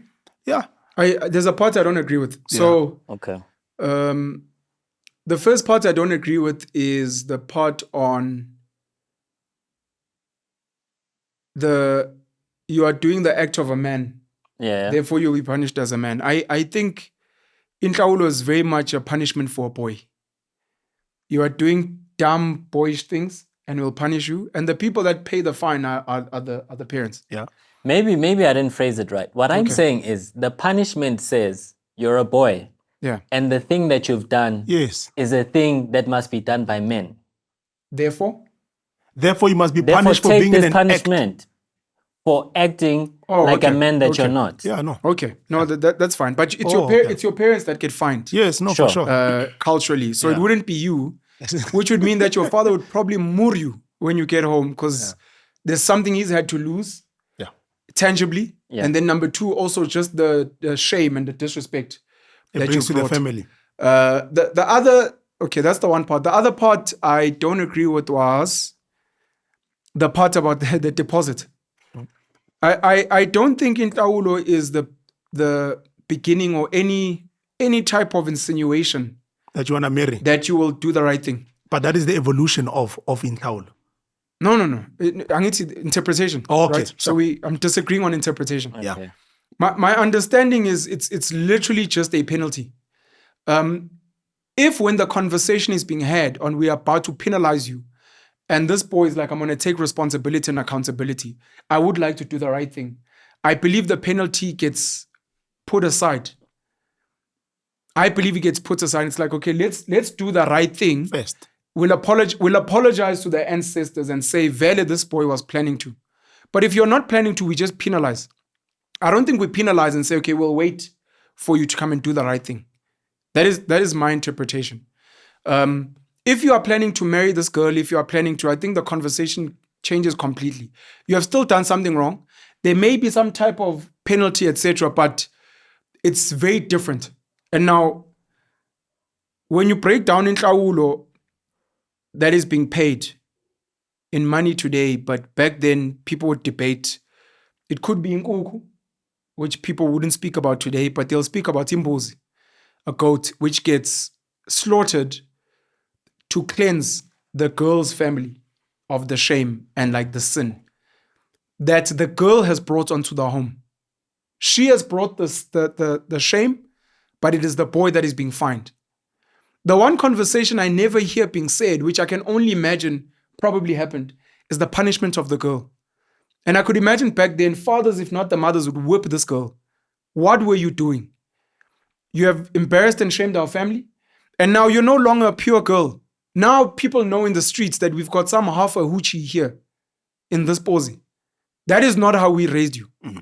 What the hell were you doing? Because if we're not going to say the girl's getting punished, the only other way Inhlawulo makes sense is if she was raped. Because she did not consent, which means she had no foul, no wrong. That's where I was. But if she consented, she also needs to get punished, because Sizwe raises this very important part of, we are punishing you based on laws that we understand, of which this is where today modernity makes me look at Inhlawulo and really want to get angry. There is no social pact that boys and girls have made to a point where when me and my girlfriend have been dating for 5 years decide to have a child, I must go be penalized. A girl that I've been dating that I know has got exes, we speak about her exes. I know she slept with other guys. I never broke her virginity. So the bimbuzi to cleanse. For some families, they would add inkomo, which now leon komo is for taking the virginity, because that now becomes the assumption. The pregnancy is the proof that you slept with her. We're assuming that she never had sex before. But you also assume for a girl that's been inspected, the fact that she was sleeping with other guys, and if I've got proof of that, I should not be paying this cow. Inkomo. And what this inkomo does is it becomes a discount for the next guy who decides to marry her, that she's not a virgin. That's why when you're deciding to marry her, naleyo nkomo uyikhokhi because manje sekuzokhulunywa indaba zeLobolo as a complete package. Yeah. Part of what happens with the damages and Inhlawulo is the boy is being given a hiding, and his family is being given a hiding for violating the laws and impregnating this girl and shaming his family and the girl's family. At no point in that conversation is he's taking accountability for what he did. And also to say that this is my child. But he's not taking responsibility for the child. It's not his child. The child is going to belong to not even to the mother. The child is going to belong to the father, the parents of the girl. Yeah. They don't even belong to you. You might breastfeed, but this is not your child. This is going to be your father's child. That's why also the child will take your father's surname. Yeah. The father's going to raise this child. And some families may even add extra penalties to this boy's family, which we're going to be raising this child. So we need something that's going to be feeding this child. If ever the boy and his side of the family is like, we want the child, maybe not the girl, we can have a conversation about Lobola, the child that is going to be coming in. Sure. And the reason this child is going to take the father's surname is because he's moving into that piece of land, Yagwamlochwa. Because it doesn't make sense to raise umlochwa kwa Keebine or Dube. Why when umlochwa like this is Joburg, but when Newcastle? I don't understand. Kanjan. No, the thing is my father is Newcastle. No, then you Joburg. Your father. Yeah. The only time you become Newcastle is if you live in Newcastle. That was the whole identity. Ukuthi mina Penuel, this is Utebza. And Utebza is raising a child called Penuel. I say when I'm mina Penuel, kanjani ngoba siyazi ubaba wakho Utebza. No, the thing is umama walala no Penuel. Ay baba. When Utebza feeds you, you don't speak his Zulu. you eat archer, utandi avo. That's your father's things. That's how it was. But we have to lobola lengani. We are lobola as a separate conversation later on. And if you want to lobola the child and the mother also, you may pay a double whammy. You would say you can lobola the girl. But if you want to lobola the child, mama. That's why even if another guy is coming to lobola her after you impregnated her, the guy comes to lobola the girl. Yeah. And not the Then the kid. girl says, "Ish, yazi nengani. Manje lengani uyayifuna. Ish, yazi ya. Baba, ngathi siyazi ukuthi khona okuvelayo la. Ukuthi umama ngathi uhamba nento la. Hayi, akahambi nalutho. Yini ahamba nayo? No, sizwa kuthiwa khona ingane la. Hayi, ingane yala ekhaya. Nizoyifunani? Hayi bese soyicela nayo. Niyicela kanjani? Hey, then you have a conversation. Nizolobola two people here. Nizolobola two people here that you're going to take. And if you're taking them, the father was umlotshwa, but Dube is coming to marry this girl and the child. Lengani siya ka Dube, iyasuka kwa Keebine. Lengani izoba uDube. That's when we speak about ancestors and amadlozi and how we're lost and you're carrying the wrong surname. It's because when you are imbewu, the seed of umlotshwa, but umlotshwa maybe ran away, disappeared, didn't take accountability or didn't lobola you. But now you are being lobolad by your Dube, who is not your blood, but who is actually the man who's raised you. But now when you're having dreams, you can't have dreams like Dube because I was Dube. So when you're like, look, I dream of a podcast and I dream of what's like, hey, we don't know where this comes from because even your mother's side of the family, Keebine, they don't have this thing. So this must be, when you go and speak to a healer, to Isangoma that understands, they're going to be like, when I was Dube, what do you mean? When umlotshwa, you need to find abantu bakamlotshwa and fix things there. And that's not to forsake or Dube that raised you. You also celebrate them. But you have got a blood in you. And some of these things are your religious beliefs, your cultural beliefs, your diet. The reason you keep getting sick is because abantu bakadube badli archer. And abantu bakamlotshwa fucking hate archer. When they eat archer, baba ne rash. Why when anjaluba ne rash ma udli archer? When archer is our staple food here. It's because angsu Dube.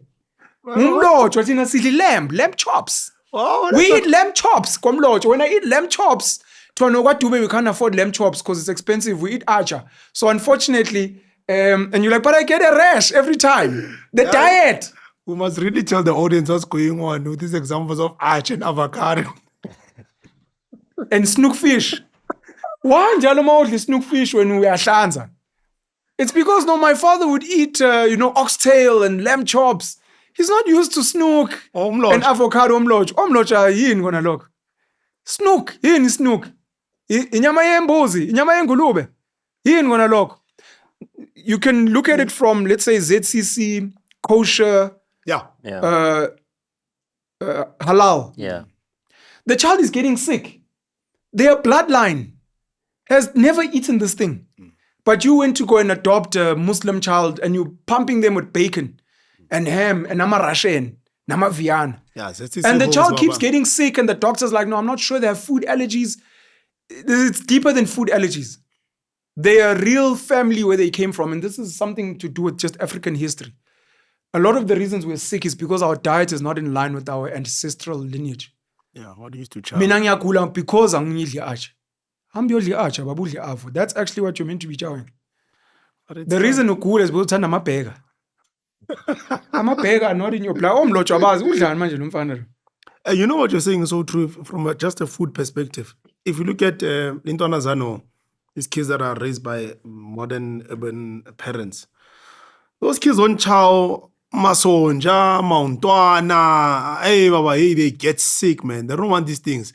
Because the parents have been eating a lot of beggars. So the only diet they understand now is takeaway. That's all they understand. Then it's in them now. Yeah. They've really altered their DNA. But you know what's interesting with the thing of Inhlawulo, and you're speaking about surnames, and I think we must edit there as well, is I think this whole thing of your identities with the male, dog.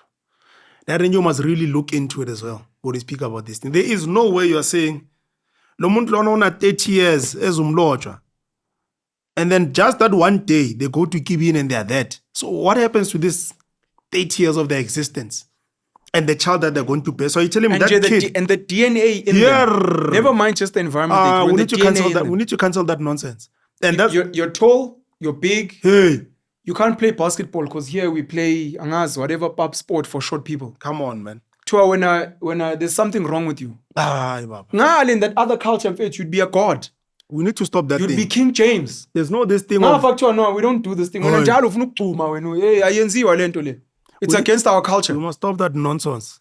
Your surname is not only your father. What if your father's side will in nonsense about it? Then what does that mean?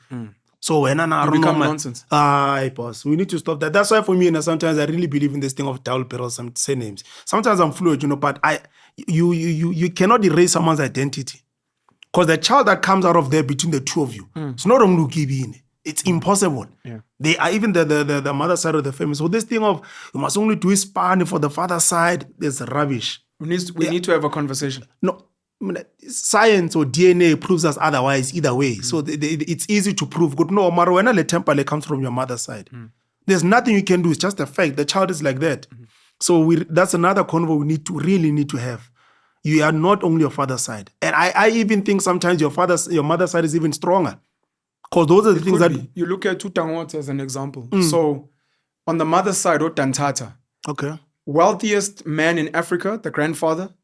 The great grandfather. Then the grandfather became the wealthiest man in West Africa. Okay. And then the mother was born. The mother being Utantata.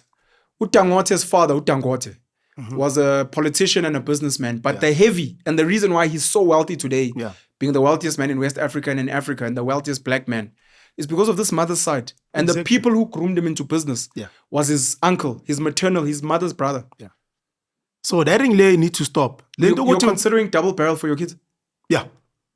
I'm really considering it, man. Like, there is no way in Fetu. All surnames are male, though. No. Okay, I get from that regard. I just mean from the simplistic thing of what is the wife's surname? What is that surname? Put it in there.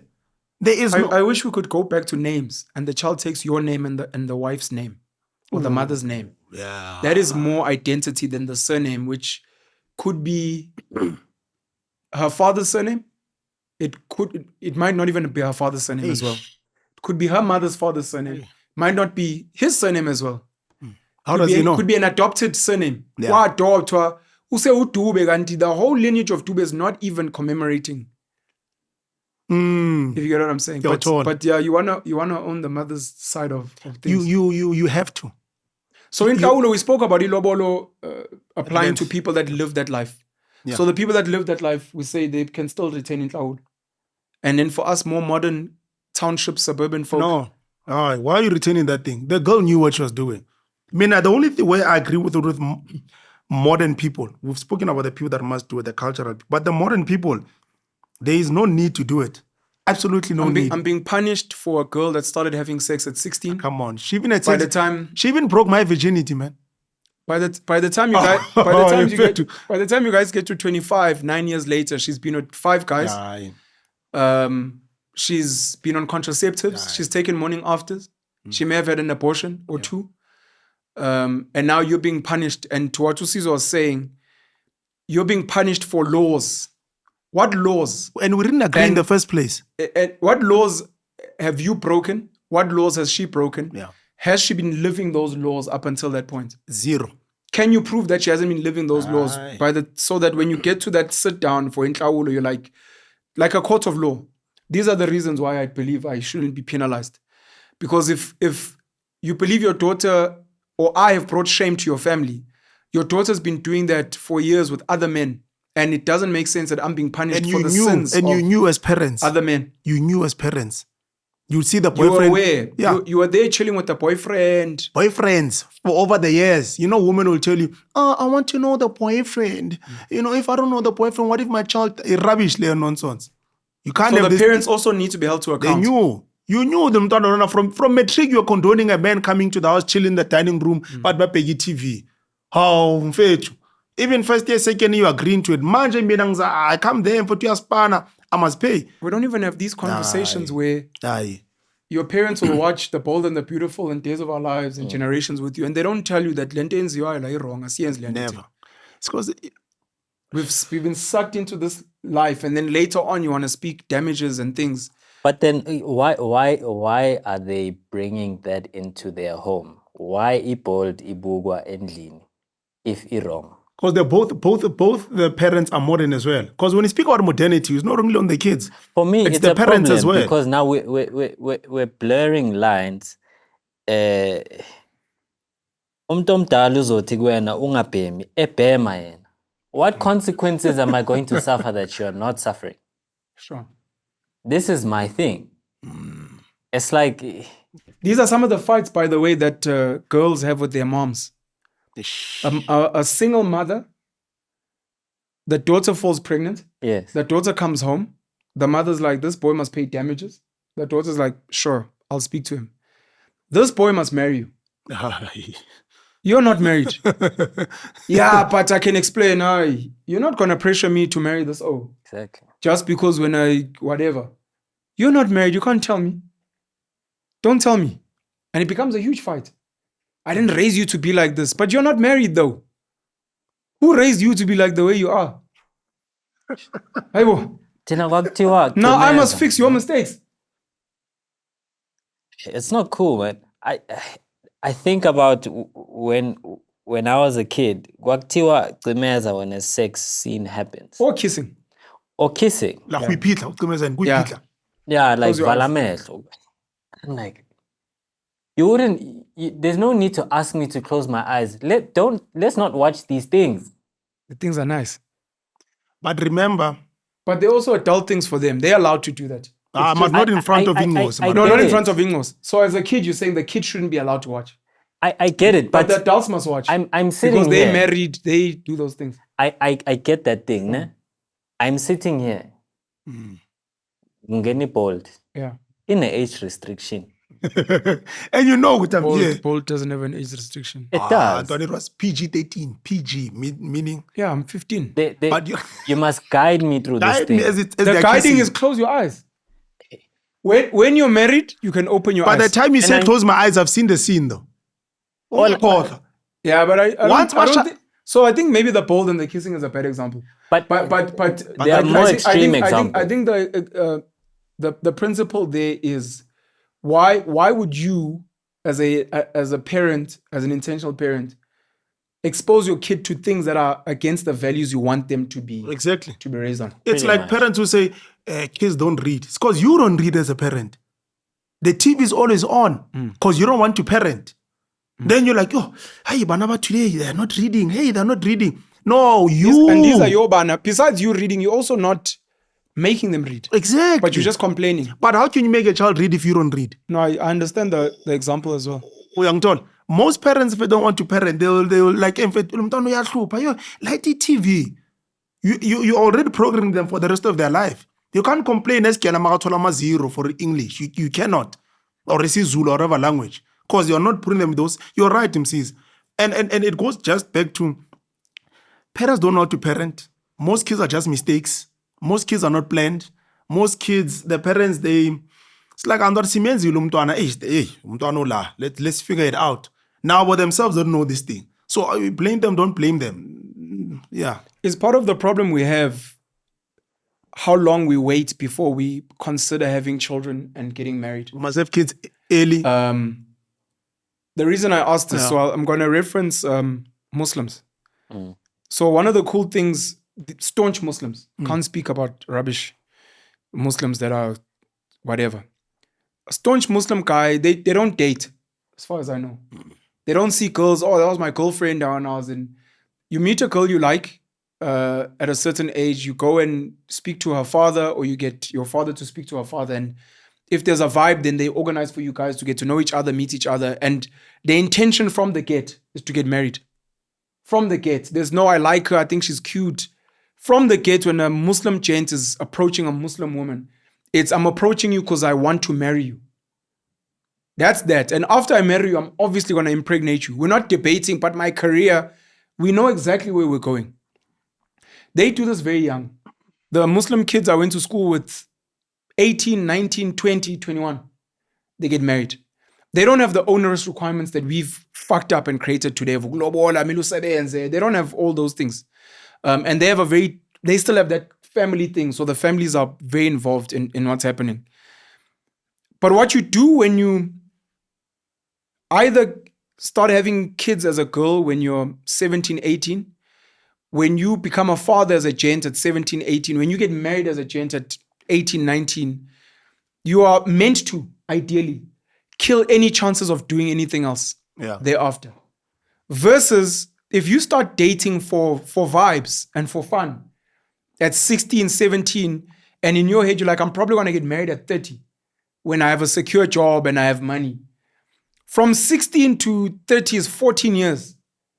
You're literally giving yourself 14 years of junk.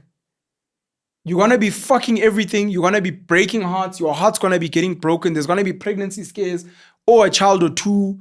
There's going to be huge fuck ups there. You're literally saying that's what I'm signing up for.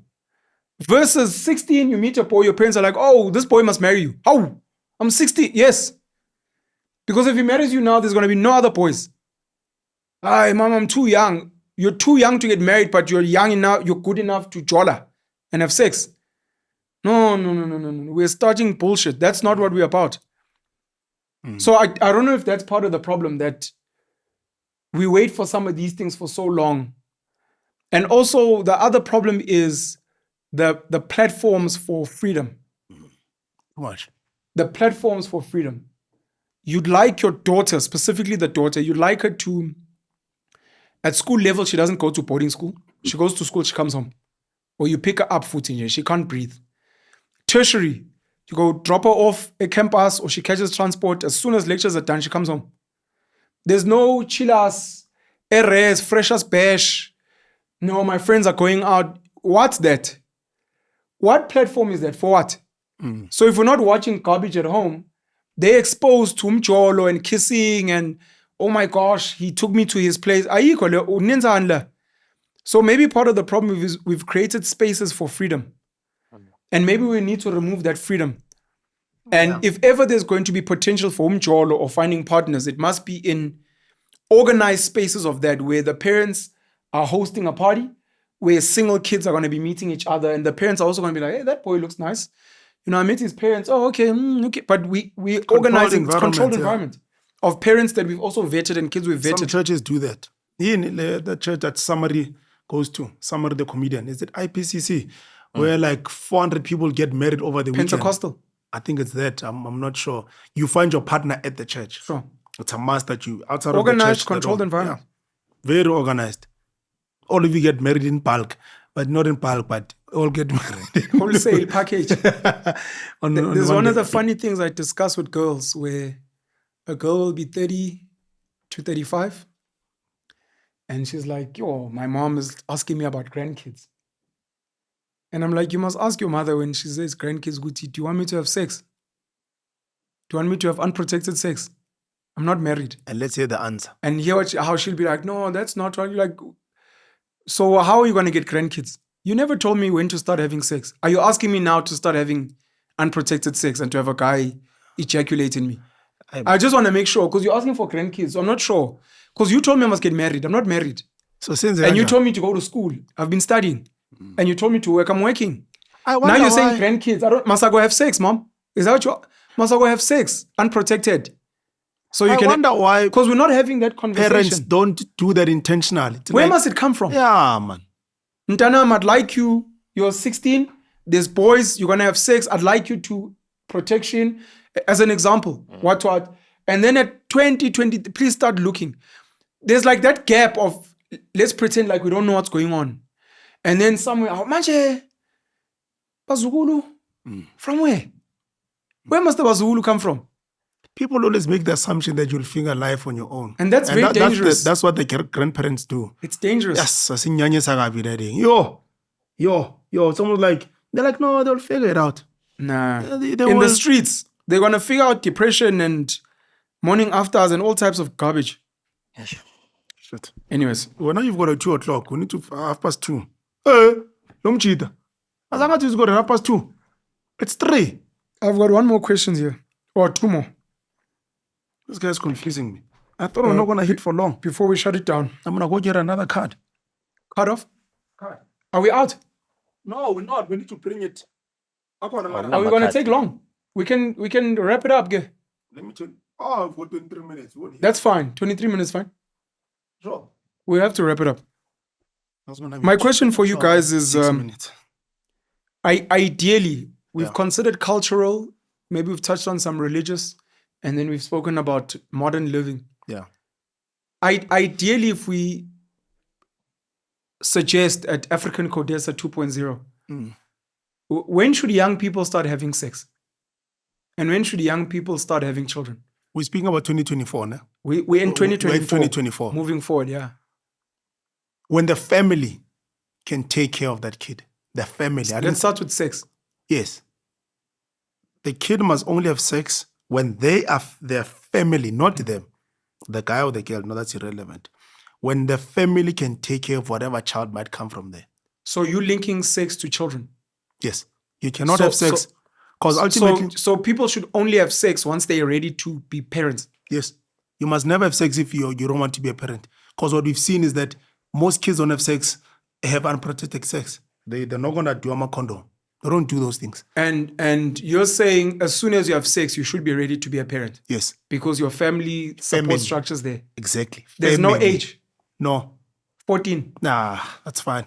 You can. That's fine. Yeah, as long as your family, you think that your family can take care of 12. 12. You're fine with 14. Do you know, go to the hood, Pen. No, I'm going to give you a chance to chat, Sizwe. Go to the hood and what? You We will can't see- use the hood as a template of what's right. We're trying to decide on what's right.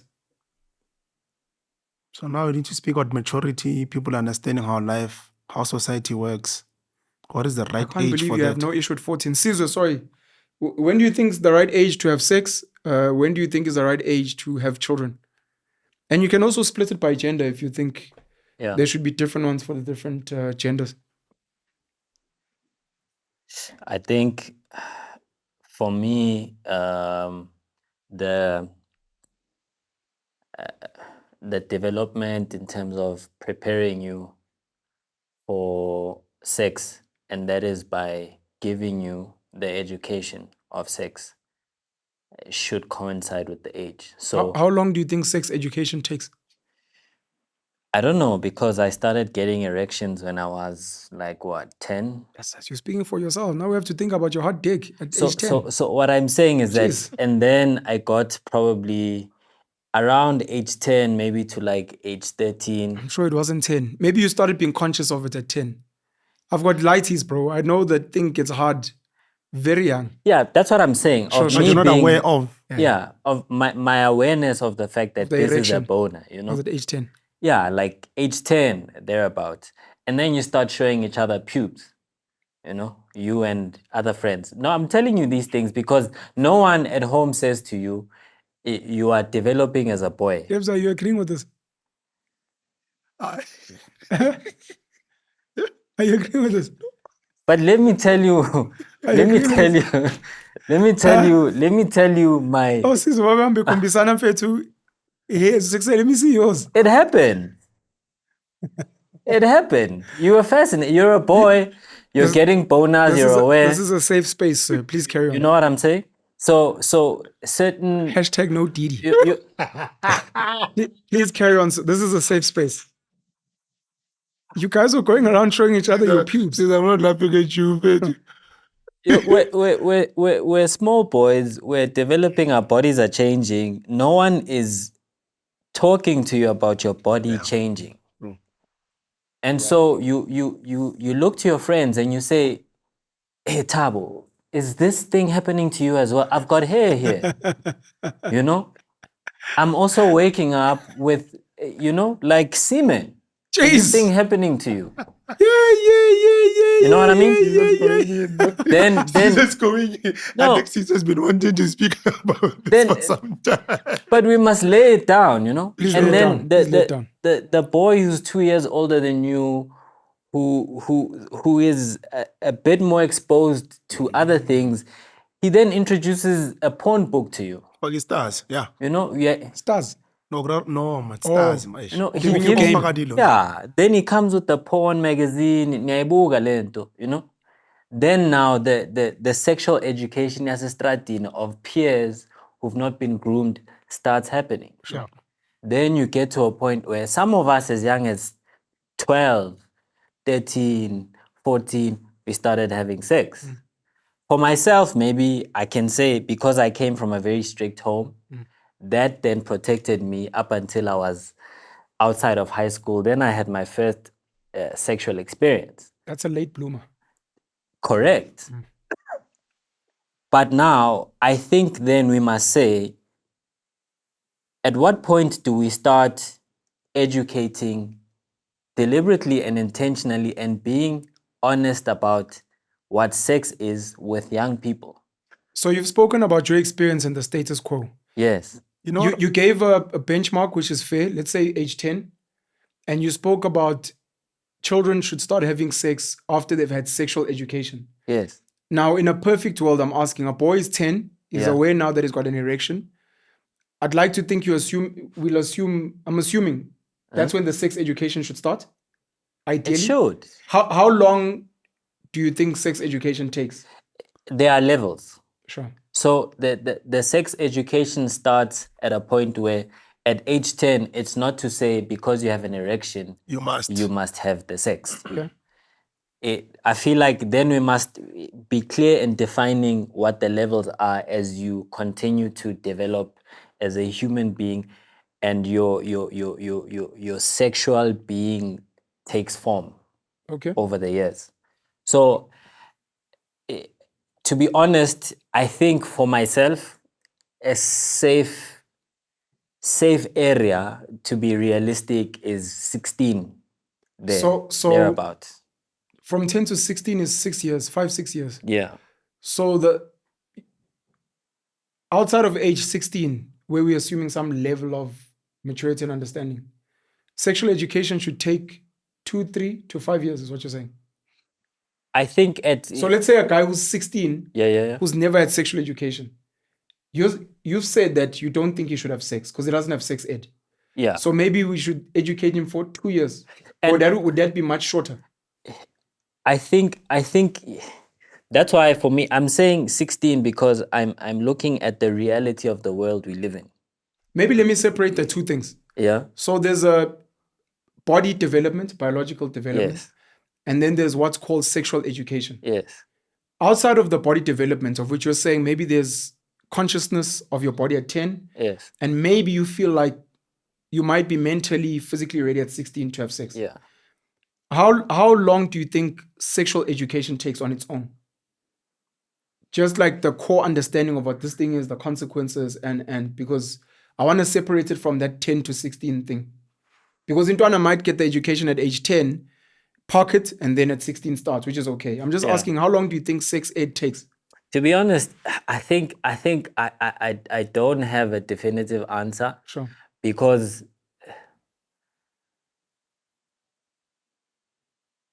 Would it include print, video, practicals? By practicals, I mean showing each other your pubes and saying, this is an erect penis, look here. I think practical, but not in the way that you say. I'm convinced Intwana, You know? The dad must watch porn with the kid. You know, Hey, no, I Monies. don't agree with that, but you'll get to say that. let me maybe reference some of my friends who were Zulu, and they learnt about Uksoma. You know, I think You know, the- some. Uksoma is it's like it's a mock version of sex. So instead of Smashing the thighs. instead of penetrating the vagina, you put the penis between the thighs That are tight. that are tight, and you get the sensation of sex Do you use without the Vaseline? Do penetration. you use Vaseline?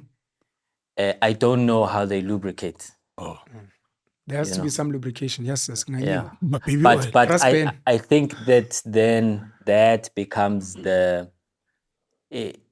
it's a functional precursor to the actual penetrating of a vagina. You know, it's to say we know that you guys will probably get to this point.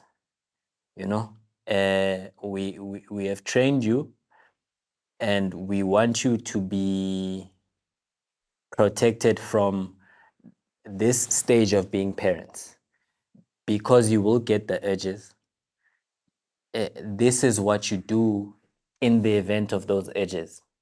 Don't penetrate the vagina, put it in the thighs, because we can't switch off those feelings that you feel. For me, those are the practical things that we can use to educate. Sex ed sounds like one workshop on one day. It doesn't, thing's it's forever. lifelong. That thing's forever. No, man, forget forever. We're speaking about, you must remember where this question started. Okay.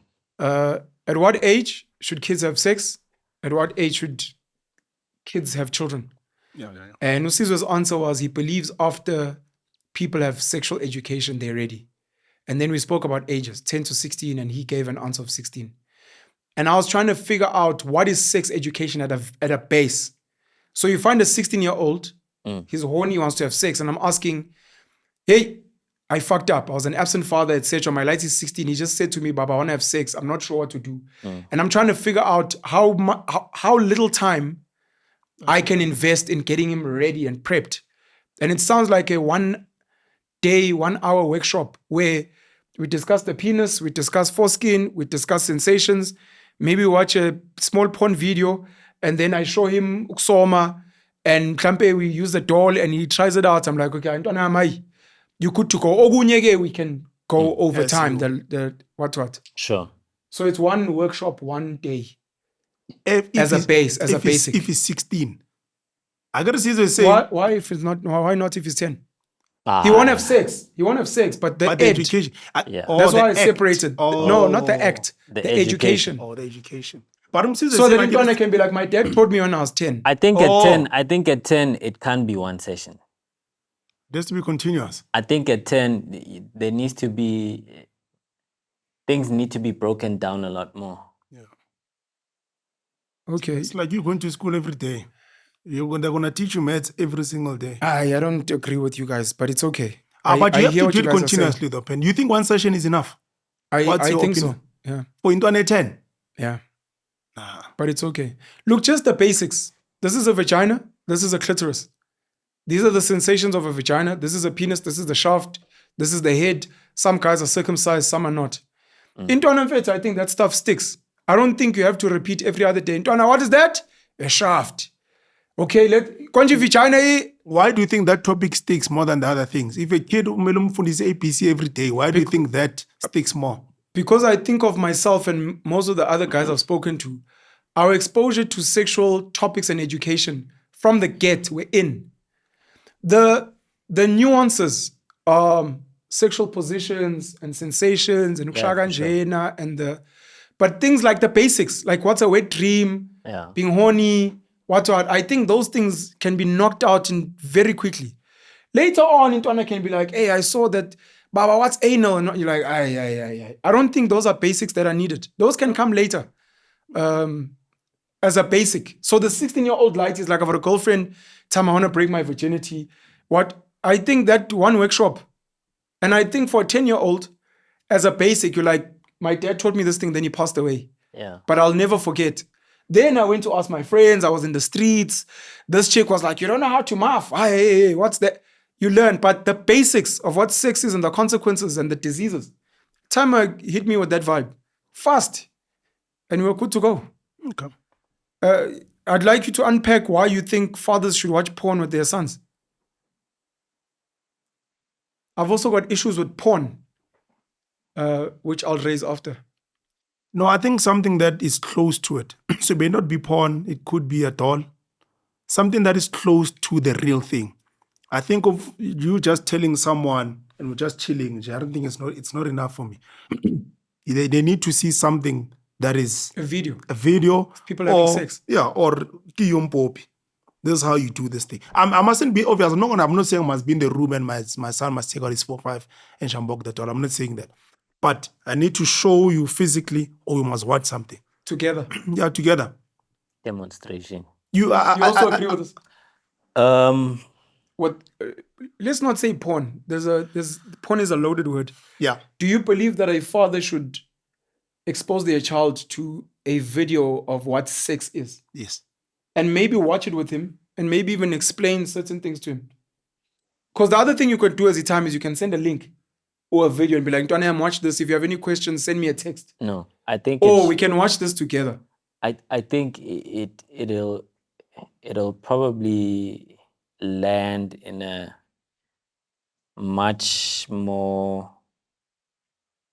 anginalo igama, but in a better Palatable, way. decent. Not a decent way, but I think the child might absorb it better if the father is there to facilitate this learning and say, "Na demonstration of sex."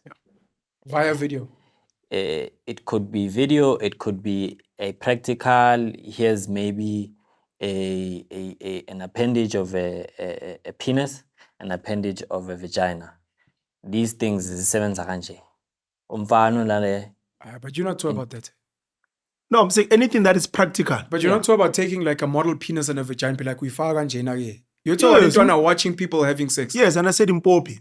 Mpopi, what is Mpopi? doll. A doll. Ah. Yeah, it just practically showing him. You're gonna show how him. this thing works.